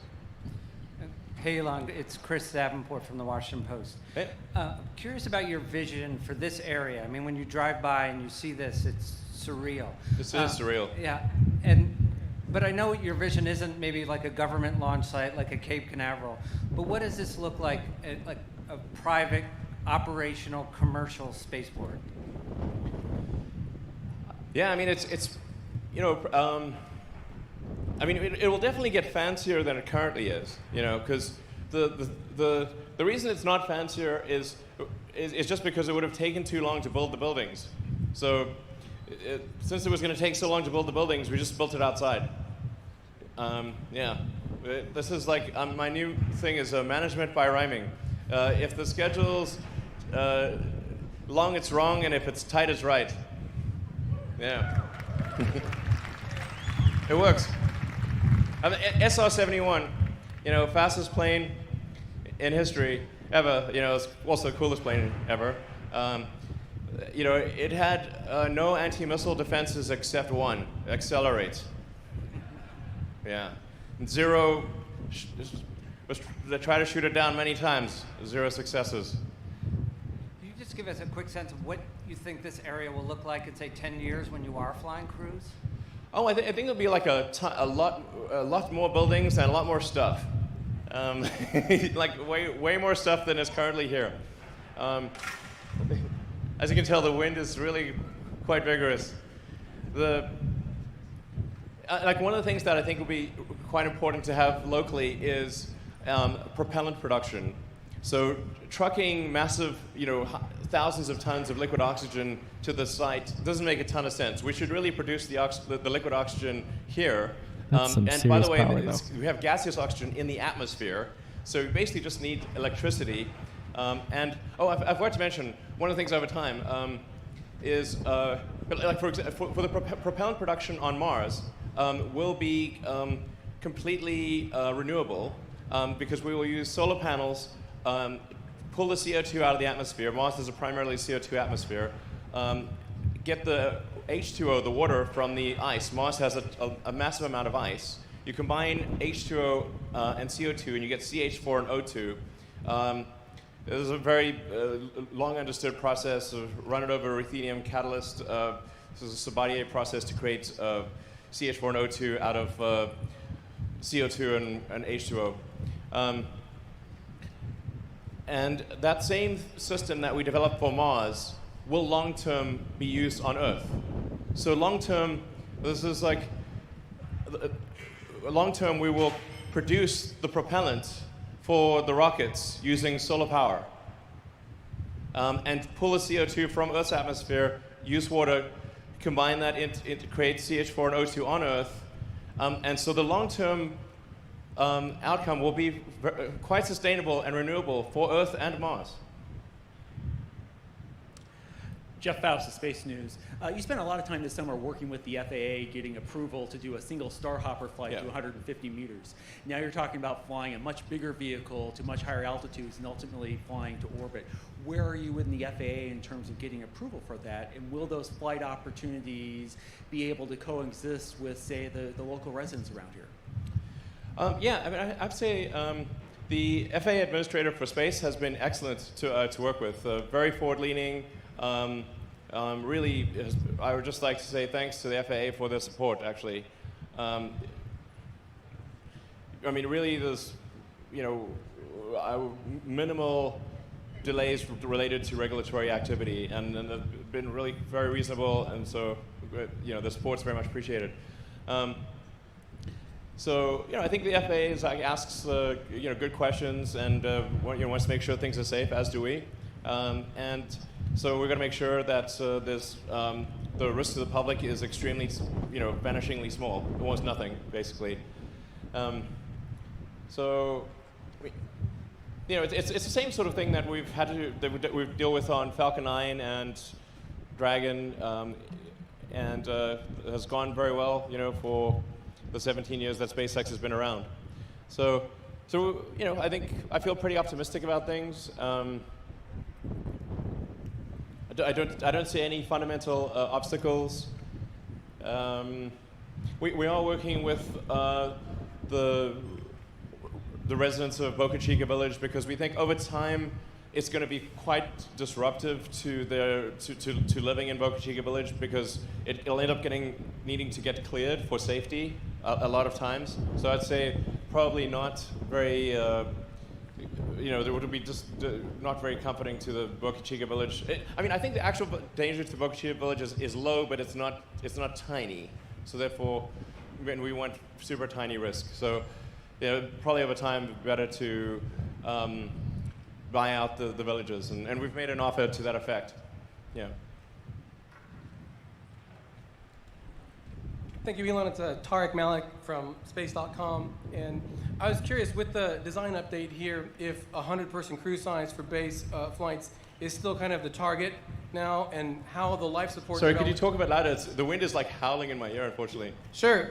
Yes, with the design update here, I'm curious if the 100-person crew size target is still the main target for base crew flights, and how the life support system for that is being developed for both the initial test flights and then maybe for Mr. Miyazawa's flight 2 in upcoming years. Thank you. Yeah, I think it's really, I think you could still do 100 people. Like the pressurized volume on Starship is around 1,000 cubic meters. So if you had 100 people, you'd have 10 cubic meters per person, which is, especially in like a 0G situation, that's actually quite a lot of room. Unlike a 1G situation, you only get to use one surface, really, live on one surface in a 1G situation, but in a 0G situation, you can live on 6 surfaces. You can like all 6 sides of a cube. So things are way roomier Interesting. than they may seem. And by the way, 1,000 cubic meters, I think, is close to what the space station pressurized volume is. So Starship is like basically like launching space station pressurized volume on every flight. This is quite a lot. We can make it bigger if as needed. Yeah. Hi, Elon. Stephen Clark from Spaceflight Now. Thanks for taking our questions. We see the Starship prototype here, Mark 1. You talked a little bit about how you're going to build the super heavy vehicle. Can you update us a little bit more detail about how that development is going, where exactly it'll be built, and when we might see it on a test stand or on a pad? Sure. Yeah. Good question. So the priority is to build at least 2 Starships at each site, at Boca and the Cape, and then start building the booster. So we'll complete Mach 1 through 4 before doing Mach 1 of the booster, and then we'll do Mach 1 and Mach 2 of the boosters at the Cape and Boca. The main constraint on launching the booster is engines, because obviously the booster has a lot of engines. So spooling up the Raptor production rate is extremely important to, vital, obviously, essential to completing the booster. Doing the tanks and the legs and, say, the grid fins, that is not a constraint. Like that we can get done fast. But we need, I think we'd want to have at least probably 24 engines, but I think really at least 31 engines to launch. So you add that up, you've got a lot of engines there. We need for 4 Starships. We need these just have 3. Mach 1 and 2 just have three Raptor engines. Mach 3 and 4 will have 6. So you add them. This looks like a lot of engines, basically, including development engines. From now through orbit, we probably need 100 Raptor engines.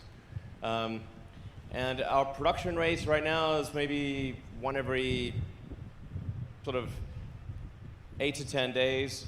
But it should be one every couple of days in a few months. And then our target is to get to a Raptor engine every day by Q1 next year, or sooner. And if I may, when will we see people flying on this vehicle into space? Well, I think we could potentially see people fly next year. If we get to orbit in about 6 months, then we have it's designed to be a reusable rocket, so a reusable booster, reusable ship, so we can do many flights to prove out the reliability very quickly. So whereas with an expendable vehicle, you have to build, if you want to do 10 flights, let's say, to prove out the viability of an expendable vehicle, you need to build and destroy 10 vehicles. Whereas we can do 10 flights within basically 10 days. So when I say rapid reusability, I mean, you could fly it. You could fly the booster 20 times a day. You fly the ship 3 or 4 times a day. That's what I mean by reusability. And the only reason the ship it takes more time than that, it's more time than the booster, is that you need a couple of you need 3 or 4 orbits to synchronize for the ship so that it is over. I don't want to get into those complicated thing of orbital dynamics and the rotation of the Earth relative to satellite. But as anyone who's knows space, the track of a satellite, unless it's an equatorial satellite, is a sinusoidal track on the Earth, unless it's equatorial or sun synchronous. So, launching sort of due east, you have to kind of wait for the orbits to the ground path to sync up with the launch site, and that's the only reason it really takes maybe 6 hours or something like that to sync up and land back at Boca or the Cape. One of the really interesting things to contemplate is the total mass to orbit capability of a large reusable system where you have a significant fleet in operation. If you've got something like Starship where you've got maybe 150 tons capable to orbit, and the ship can fly, is capable of, say, theoretically flying 4 times a day, but they call it like 75% uptime, so theoretical 3 times a day, 365 days a year. So that's like about 1,000 flights a year for the ship. The booster can do a lot more than that. This is obviously max theoretical. And you've got 150 tons. That's 150,000 tons to orbit per year per ship. And if you've got, say, 10 ships, you'd have 1.5 million tons to orbit per year. 20 ships, you've got 3 million tons orbit a year. I think the total rest of world capacity, if you take all rockets on Earth, including Falcon, the total capacity to orbit, I think, is around 200 to 300 tons currently. Total Earth capacity to orbit is about 200 to 300 tons if all rockets launched at max rate. So we're talking about something that is, with a fleet of Starships, 1,000 times more than all Earth capacity combined.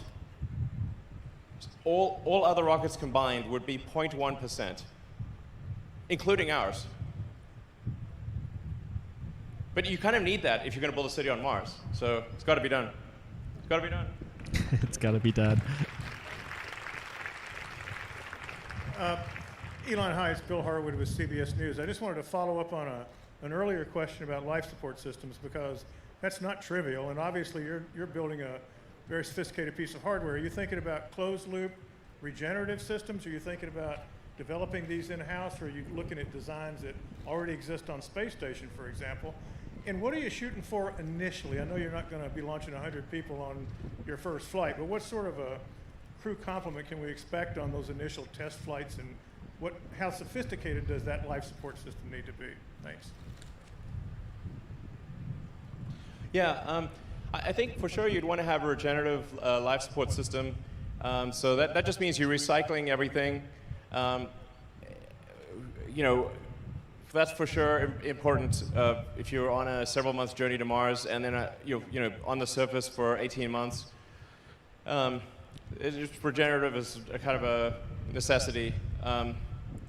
So I don't think it's actually super hard to do that. Relative to the spacecraft itself, the life support system is pretty straightforward. Yeah, you just got to take it's pretty straightforward. You got to take out the water vapor and the CO2, convert that back to O2. It's not super hard. The early flights of Starship would not have any people on board. It would just be in automatic mode. It would only be later flights that would have people on board. So I think even the first flights to Mars, we would send at least a couple of ships, have them just land automatically before sending people. Yeah. Take about 2 more questions. Hi, Elon. Eric Berger with Ars Technica. I would just argue the X-15 was the coolest plane of all time. And my question, I guess, is, we're not really used to seeing hardware built in less than a year. Can you talk about the timeline for this vehicle, like when you started fabricating it and how you went so quickly on it? Thank you. Actually, I'm not sure. I think up until October last year, we were pursuing a completely different design. So it was really I switched the design to steel, I think, approximately maybe October last year. And then it's like, okay, what's the fastest we can build a steel, ship in Texas? And then I think we built it in about 4 months or something, maybe 5 months. And then the ship, I think I'm not sure exactly when we started building it, but yeah, maybe about 4 months ago that we started building the ship, maybe 5. So it's been 4 or 5 months since we started building the ship from nothing, I think. Yeah, something like that. And how did you go so fast? Well, I have this mantra called, if the schedule's long, it's wrong. If it's tight, it's right. Yeah. And I just basically just go recursive improvement on schedule. And say with feedback, did this make it go faster? Okay, if it didn't, we're going to need to fix it. If the design takes a long time to build, it's the wrong design. This is the fundamental thing. Over and over, it's like the tendency is to complicate things. And I have another thing, which is like the best part is no part. The best process is no process. It weighs nothing, costs nothing, can't go wrong. So, as obvious as that sounds, the best part is no part. Like the thing I'm most impressed with when I have the design meetings at SpaceX is, what did you undesign? Undesigning is the best thing. Just delete it. That's the best thing. Yeah. It's interesting. Hey, Elon, Robin here from supercluster.com. My question is about potential fun synergy between SpaceX and your other projects. 1, is there a concept for a Tesla Mars rover? 2, are you going to be launching? Yeah, is there a concept already? Well, actually, the Teslas will work on Mars. If you can you can just drive them pretty much, because electric cars don't need oxygen; they don't need air. So you can just drive them around, no problem. Are you going to bring a boring machine to the moon or Mars? I think that would be a good idea. Me too. Yeah, because you could just make as much room as you want underground, and you protect it from radiation and everything, and you can probably use the materials for building, and you need to mine ice and dirt anyway, so why not? Totally. Thanks, Elon. And I don't believe you about the aliens. I hope I'm wrong. I mean, I hope they're well, if they are here, I hope they're nice. They haven't killed us yet, so they must be not that bad. All right, any other questions? Hi, Elon. I'm Martin Avignon from the SpaceX subreddit. We've crowdsourced a few questions. It sounds like I only have time for one, but oh well. I was wondering, could you elaborate on the number of engines that will be used for the boost back and entry burns on Starship, and what the dry landing weight of the Super Heavy will be? Oh yeah, so Starship wouldn't really. There's the 20-kilometer thing, which is mostly. It's going to have 3 engines, but you only really need either 2 of them to work at any given point in time. But the ship, when it's in orbital operation, will only need a tiny bit of impulse to deorbit. You need a very tiny, less than 5% of the mass of the vehicle is needed to deorbit. So you just really puff one of the engines, and the main thing is trying to get the control. How do you shut off the thrust really precisely, so that you don't over or undershoot your target. And then for the booster has 7 engines that gimbal, and then the rest, whether it's a total of 31 or 37, are fixed. The fixed engines would not be used for boost back. So only the center 7 would be used for boost back. And then I really want to try to avoid an entry burn, if at all possible. That would, because that would, you have to have a high, the system has to be capable of a very high Q entry in order to avoid an entry burn. But I think we might be able to make the booster buff enough that it doesn't need an entry burn, hopefully. So then it just needs a landing burn. Thank you. Yeah. Interesting. All right, great. Thanks, everyone. Thanks for coming. Hope you enjoyed it. All right. Okay. Wow. Now I feel a lot better. Q&A sections are always more interesting than the presentation. Presentation was interesting though, but this was kind of his general spiel. Here, let me increase my volume there. Same kind of traditional Elon speech. I think that the music's gonna here. Let me go back to webcam. All right, so let's unpack things a little bit. We learned a lot more of the details. I don't really buy this whole Tesla Roadster thing working directly on Mars. The lubricant for the axles will be a problem. The heating will be a problem. Probably some other stuff too. It's just a little bit more complicated than that, quite frankly. I don't doubt that it can be done, and it's probably relatively easy, but it'll take some work. It's not the kind of thing you can just do easily. Yeah, it was a great presentation. No doubt there at all. Let's see here. If you guys have more questions for me, let me know. I'm just gonna go look through, see my notes. 100 people. 100 people living on the space station seems insane to me. You know, I think the most that's ever been up there is 13 people, and I don't doubt that it could fit more people. And the life support systems are an issue. He just kind of shrugs that off, saying, oh yeah, you know, well, it's not that hard really. But it is hard. There's so many things. I think Elon has a really good grasp of the rocket science, but I don't think he understands some of the other issues that you're faced with. The Mars Tesla Roadster or rover, yeah.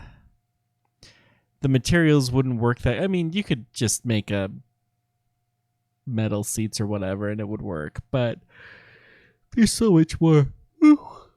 Excuse me. Wow, I'm tired. Oh yeah. Thanks for stopping by, Bremda. It's been a lot of fun.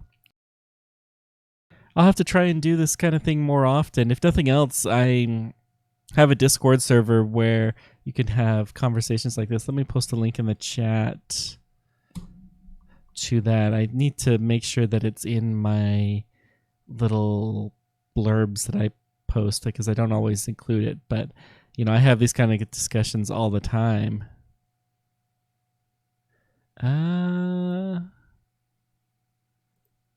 Here. Let me post the link. Yeah, I'm going to bed soon. Man, you may as well just stay up at this point in time. 6 a.m. No, go get some sleep, man. Thanks for stopping by, though. I appreciate it. So, you know, I don't know if you've been on Discord, but it's just a chat room, and I have conversations there all the time.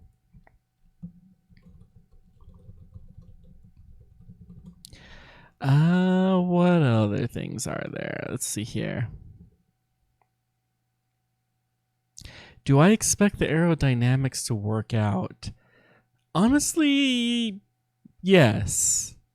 I don't think it's going to work as well as it will the first time, but you know, one thing that Elon has said over and over, and Gwen and Paul Wooster and all of those, the leaders at SpaceX. SpaceX is a transportation company. It's not a payload company. Now, Starlink is changing things a little bit. Starlink is such a different type of payload.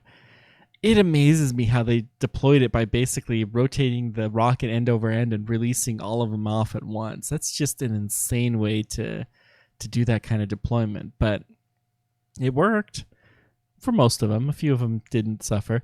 But I think they'll figure this stuff out. And I trust them when it comes to aerodynamics, to the rockets, to that kind of stuff. A little bit less with some of the other things.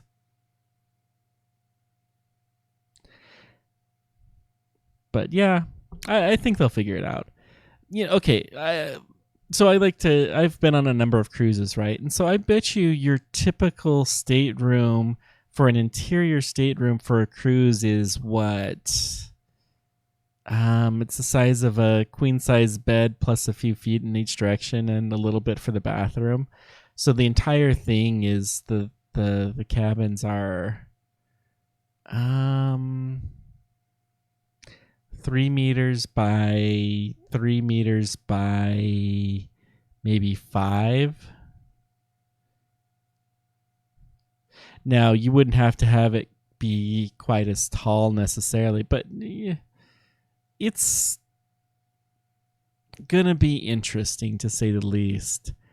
I picture that it's gonna be like a cruise, that you're gonna have kind of rooms. You might have your own individual beds or something that you'll have, but that's a long time. And just imagine being on a cruise ship for months at a time and not ever being able to get off. It would be a lot of work. It could be done, and people have done voyages with even less. I actually was learning about my great-grandfather this last week. He came across during the same time frame as the Titanic did from he left from Norway. He was on the ocean at the same time, quite a distance. I think about 2,000 plus kilometers. So close enough where they heard the SOS call, I guess, but not close enough where they could do anything. But anyways, they lived on this relatively small ship with a bunch of people on there, and they traveled across the ocean for 3 weeks. But when you start talking about months, you're gonna have to be I don't think that's just quite possible, but we'll see. When they've actually started to doing this, the time frame though, that, I guess, is the really astounding thing. They're talking about launching this with people by the end of next year. Crew Dragon, that'll be less than a year after Crew Dragon. What are they going to do? Is NASA going to purchase seats in this instead of the vehicle that they spent 6 or 7 years working with SpaceX to develop? That's just insane. It's just insane. The optimism is pretty impressive, but I don't know. We'll see. It'll be really interesting. What other questions you guys got?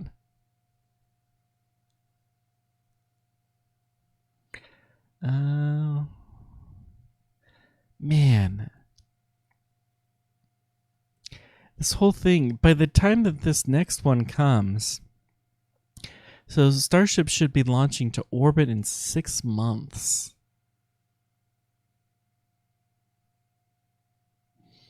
They'll have the Raptor engines, theoretically, if the timelines are met, by the end of the quarter, which is about right. The whole thing with the schedule, if it's going to push the schedule back, you're doing things wrong, is an interesting concept. Oh, there's so many questions that I wish were asked now that I'm thinking about it that didn't get asked. I don't know. I do not know. Yeah, when he mentioned Falcon Heavy, there was a nice little jump to where his Roadster, but that kind of dropped down afterward. See if the spike still shows up. I should have taken a screenshot of it, but it's probably too late. I could pull it if I needed to. It shot up to like 100 visitors within a very short period of time and then died down real quick. Back down to the background level. Yeah. Oh well. Fun little boost. Musician, yeah, that's Dear Moon. There was a couple of mentions of Yusaki Mizawa. Anytime they mentioned him, that was talking about Dear Moon. But he's kind of the person in charge of that, so yeah.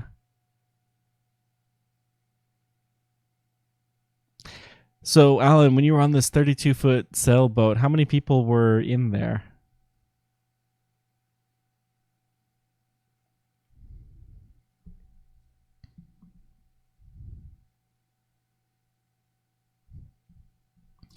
Oh, another thing I'm going to say, I don't live stream a ton on here because I only do this for more pure educational stuff. But if you want to, I'm posting a chat to my Twitch channel now. I mostly do game stuff, but I love to answer space questions. That's really why I do it more than anything else. Yeah, it's a lot of fun that we have there.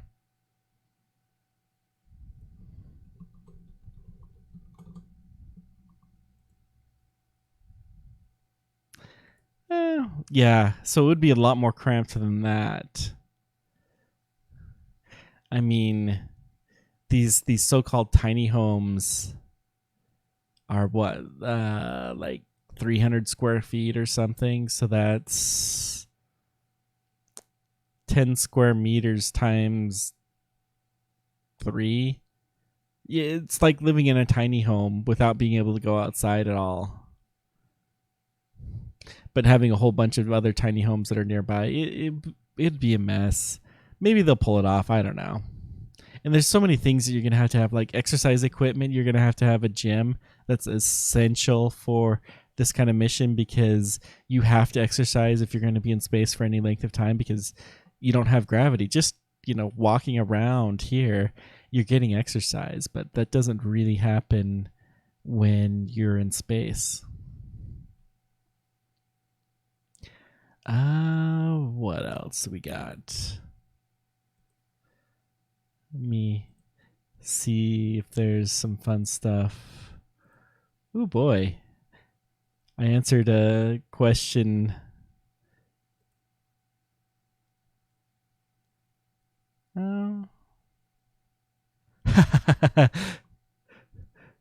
Somebody said the thought of the smell of the 100 people on the ISS makes them gag. Yeah.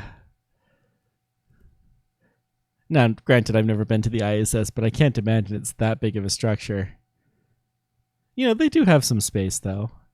But they say it's like a 5-bedroom a house. So, yeah, it's got some space, and you can live on the walls, so that does help. But still, I don't know. Maybe you could get used to a coffin type thing for your bedroom and have more free space. Who knows? There would have to be a kitchen. Actually, that's a really good question because food preparation in zero gravity is very difficult. Basically, you can either rehydrate food, which is the main way that they do it, or you can have foods that don't need water in them at all. So, you wouldn't want to have a granola bar, but something along those lines, like a protein bar would probably work fairly well. That doesn't clump, doesn't have chunks that fall off. They're gonna put a cookie. They're going to make cookies in space, project sponsored by DoubleTree, which will be a really interesting thing. So unfortunately, the astronauts don't get to eat the cookies. The cookies are a science experiment, and they have to be returned back to Earth. I think that's just cruel. I think that if they're going to do this, they should at least let the astronauts have a cookie, man. One each. They can send the rest back to Earth, and that'd be fine. But that'll be interesting. You can't bake. You can sort of fry, but you can't do fancy cooking in zero gravity. It's just all there is. Yeah, beef jerky you could probably have. They use tortillas a lot for a lot of different things. They do some kind of cooking on the space station, but it's nothing super fancy.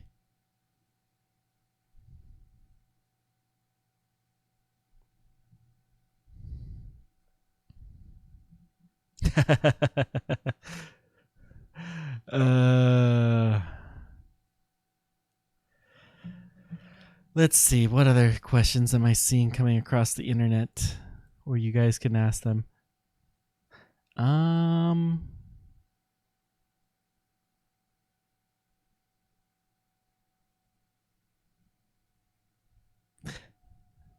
Yeah.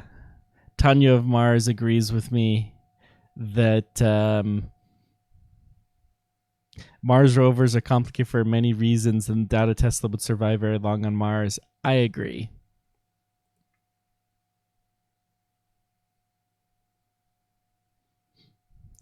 Yeah. Let's... let me see if I can find something real quick. I have a couple of videos that I talk a little bit about this, but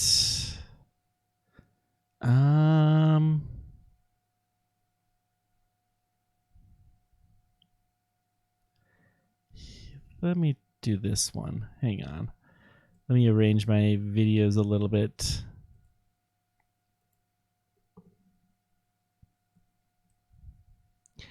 And here. I'll play this without sound, but you can see here people eating. This is actually some food that they're making for space, that they'll kind of cut it up and put it in these plastic bags. They do some kinds of cooking and stuff. It's not super fancy, but yeah. Yeah, that's the DoubleTree. I'll pull that one up too in a moment.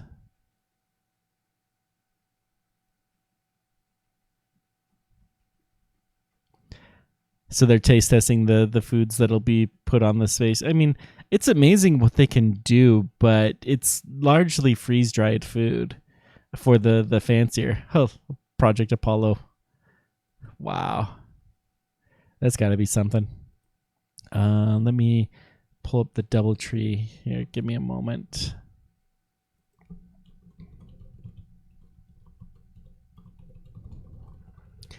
DoubleTree really fancies themselves as being good cookies, and I don't know. They're not my particularly favorite. So this is the video that DoubleTree did. You can see some of the types of foods. They do some kind of assembling of foods. You know, making sandwiches and stuff like that. It's not completely freeze-dried, but it's largely the type of food that you would have while camping.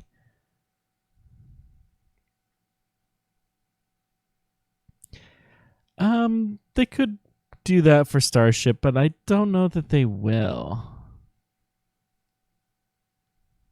That's the question nobody asked, actually, the zero gravity question.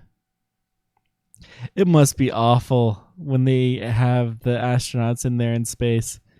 I know that Tim Dodd, the everyday astronaut's going to have a chance to talk to the people who are behind this. And I really hope he asked that question, saying, hey, man, you're going to have these cookies that are cooked in space, and they're going to be brought down to Earth. You got to share some with the astronauts. At least give them one each. Come on, man. It's only human.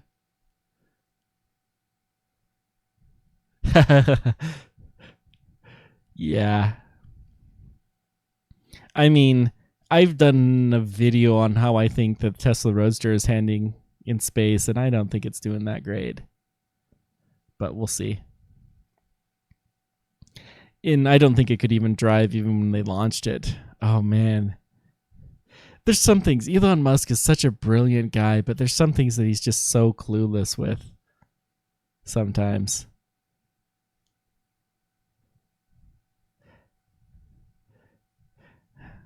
It's amazing. You have to have a brick that big just to make a little tiny oven, and they still have to hold it to something.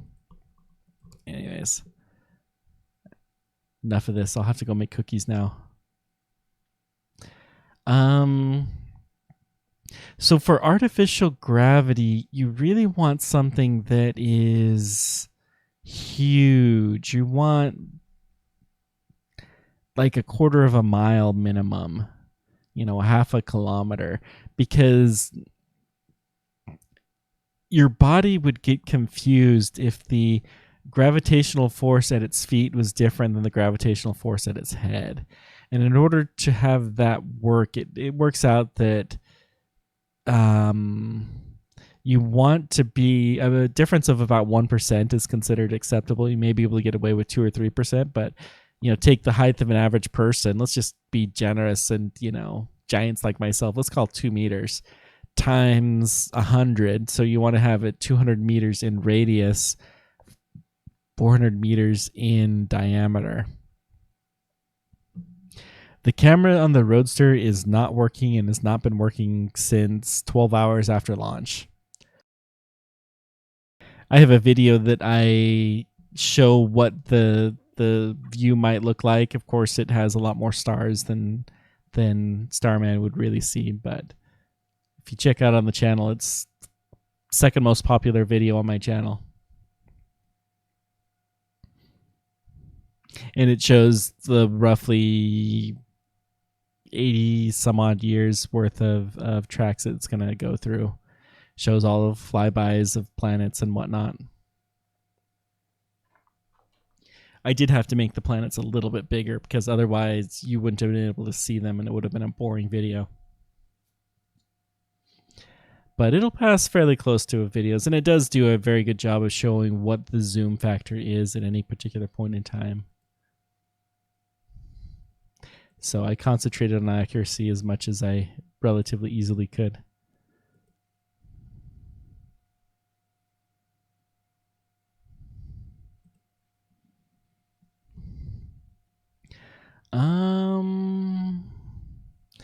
Yeah, so I think I'm going to end off. It's later than I thought it was. Yeah, a couple things of note. I'm going to do some videos about what it would take to keep Mars terraformed after you've got it there.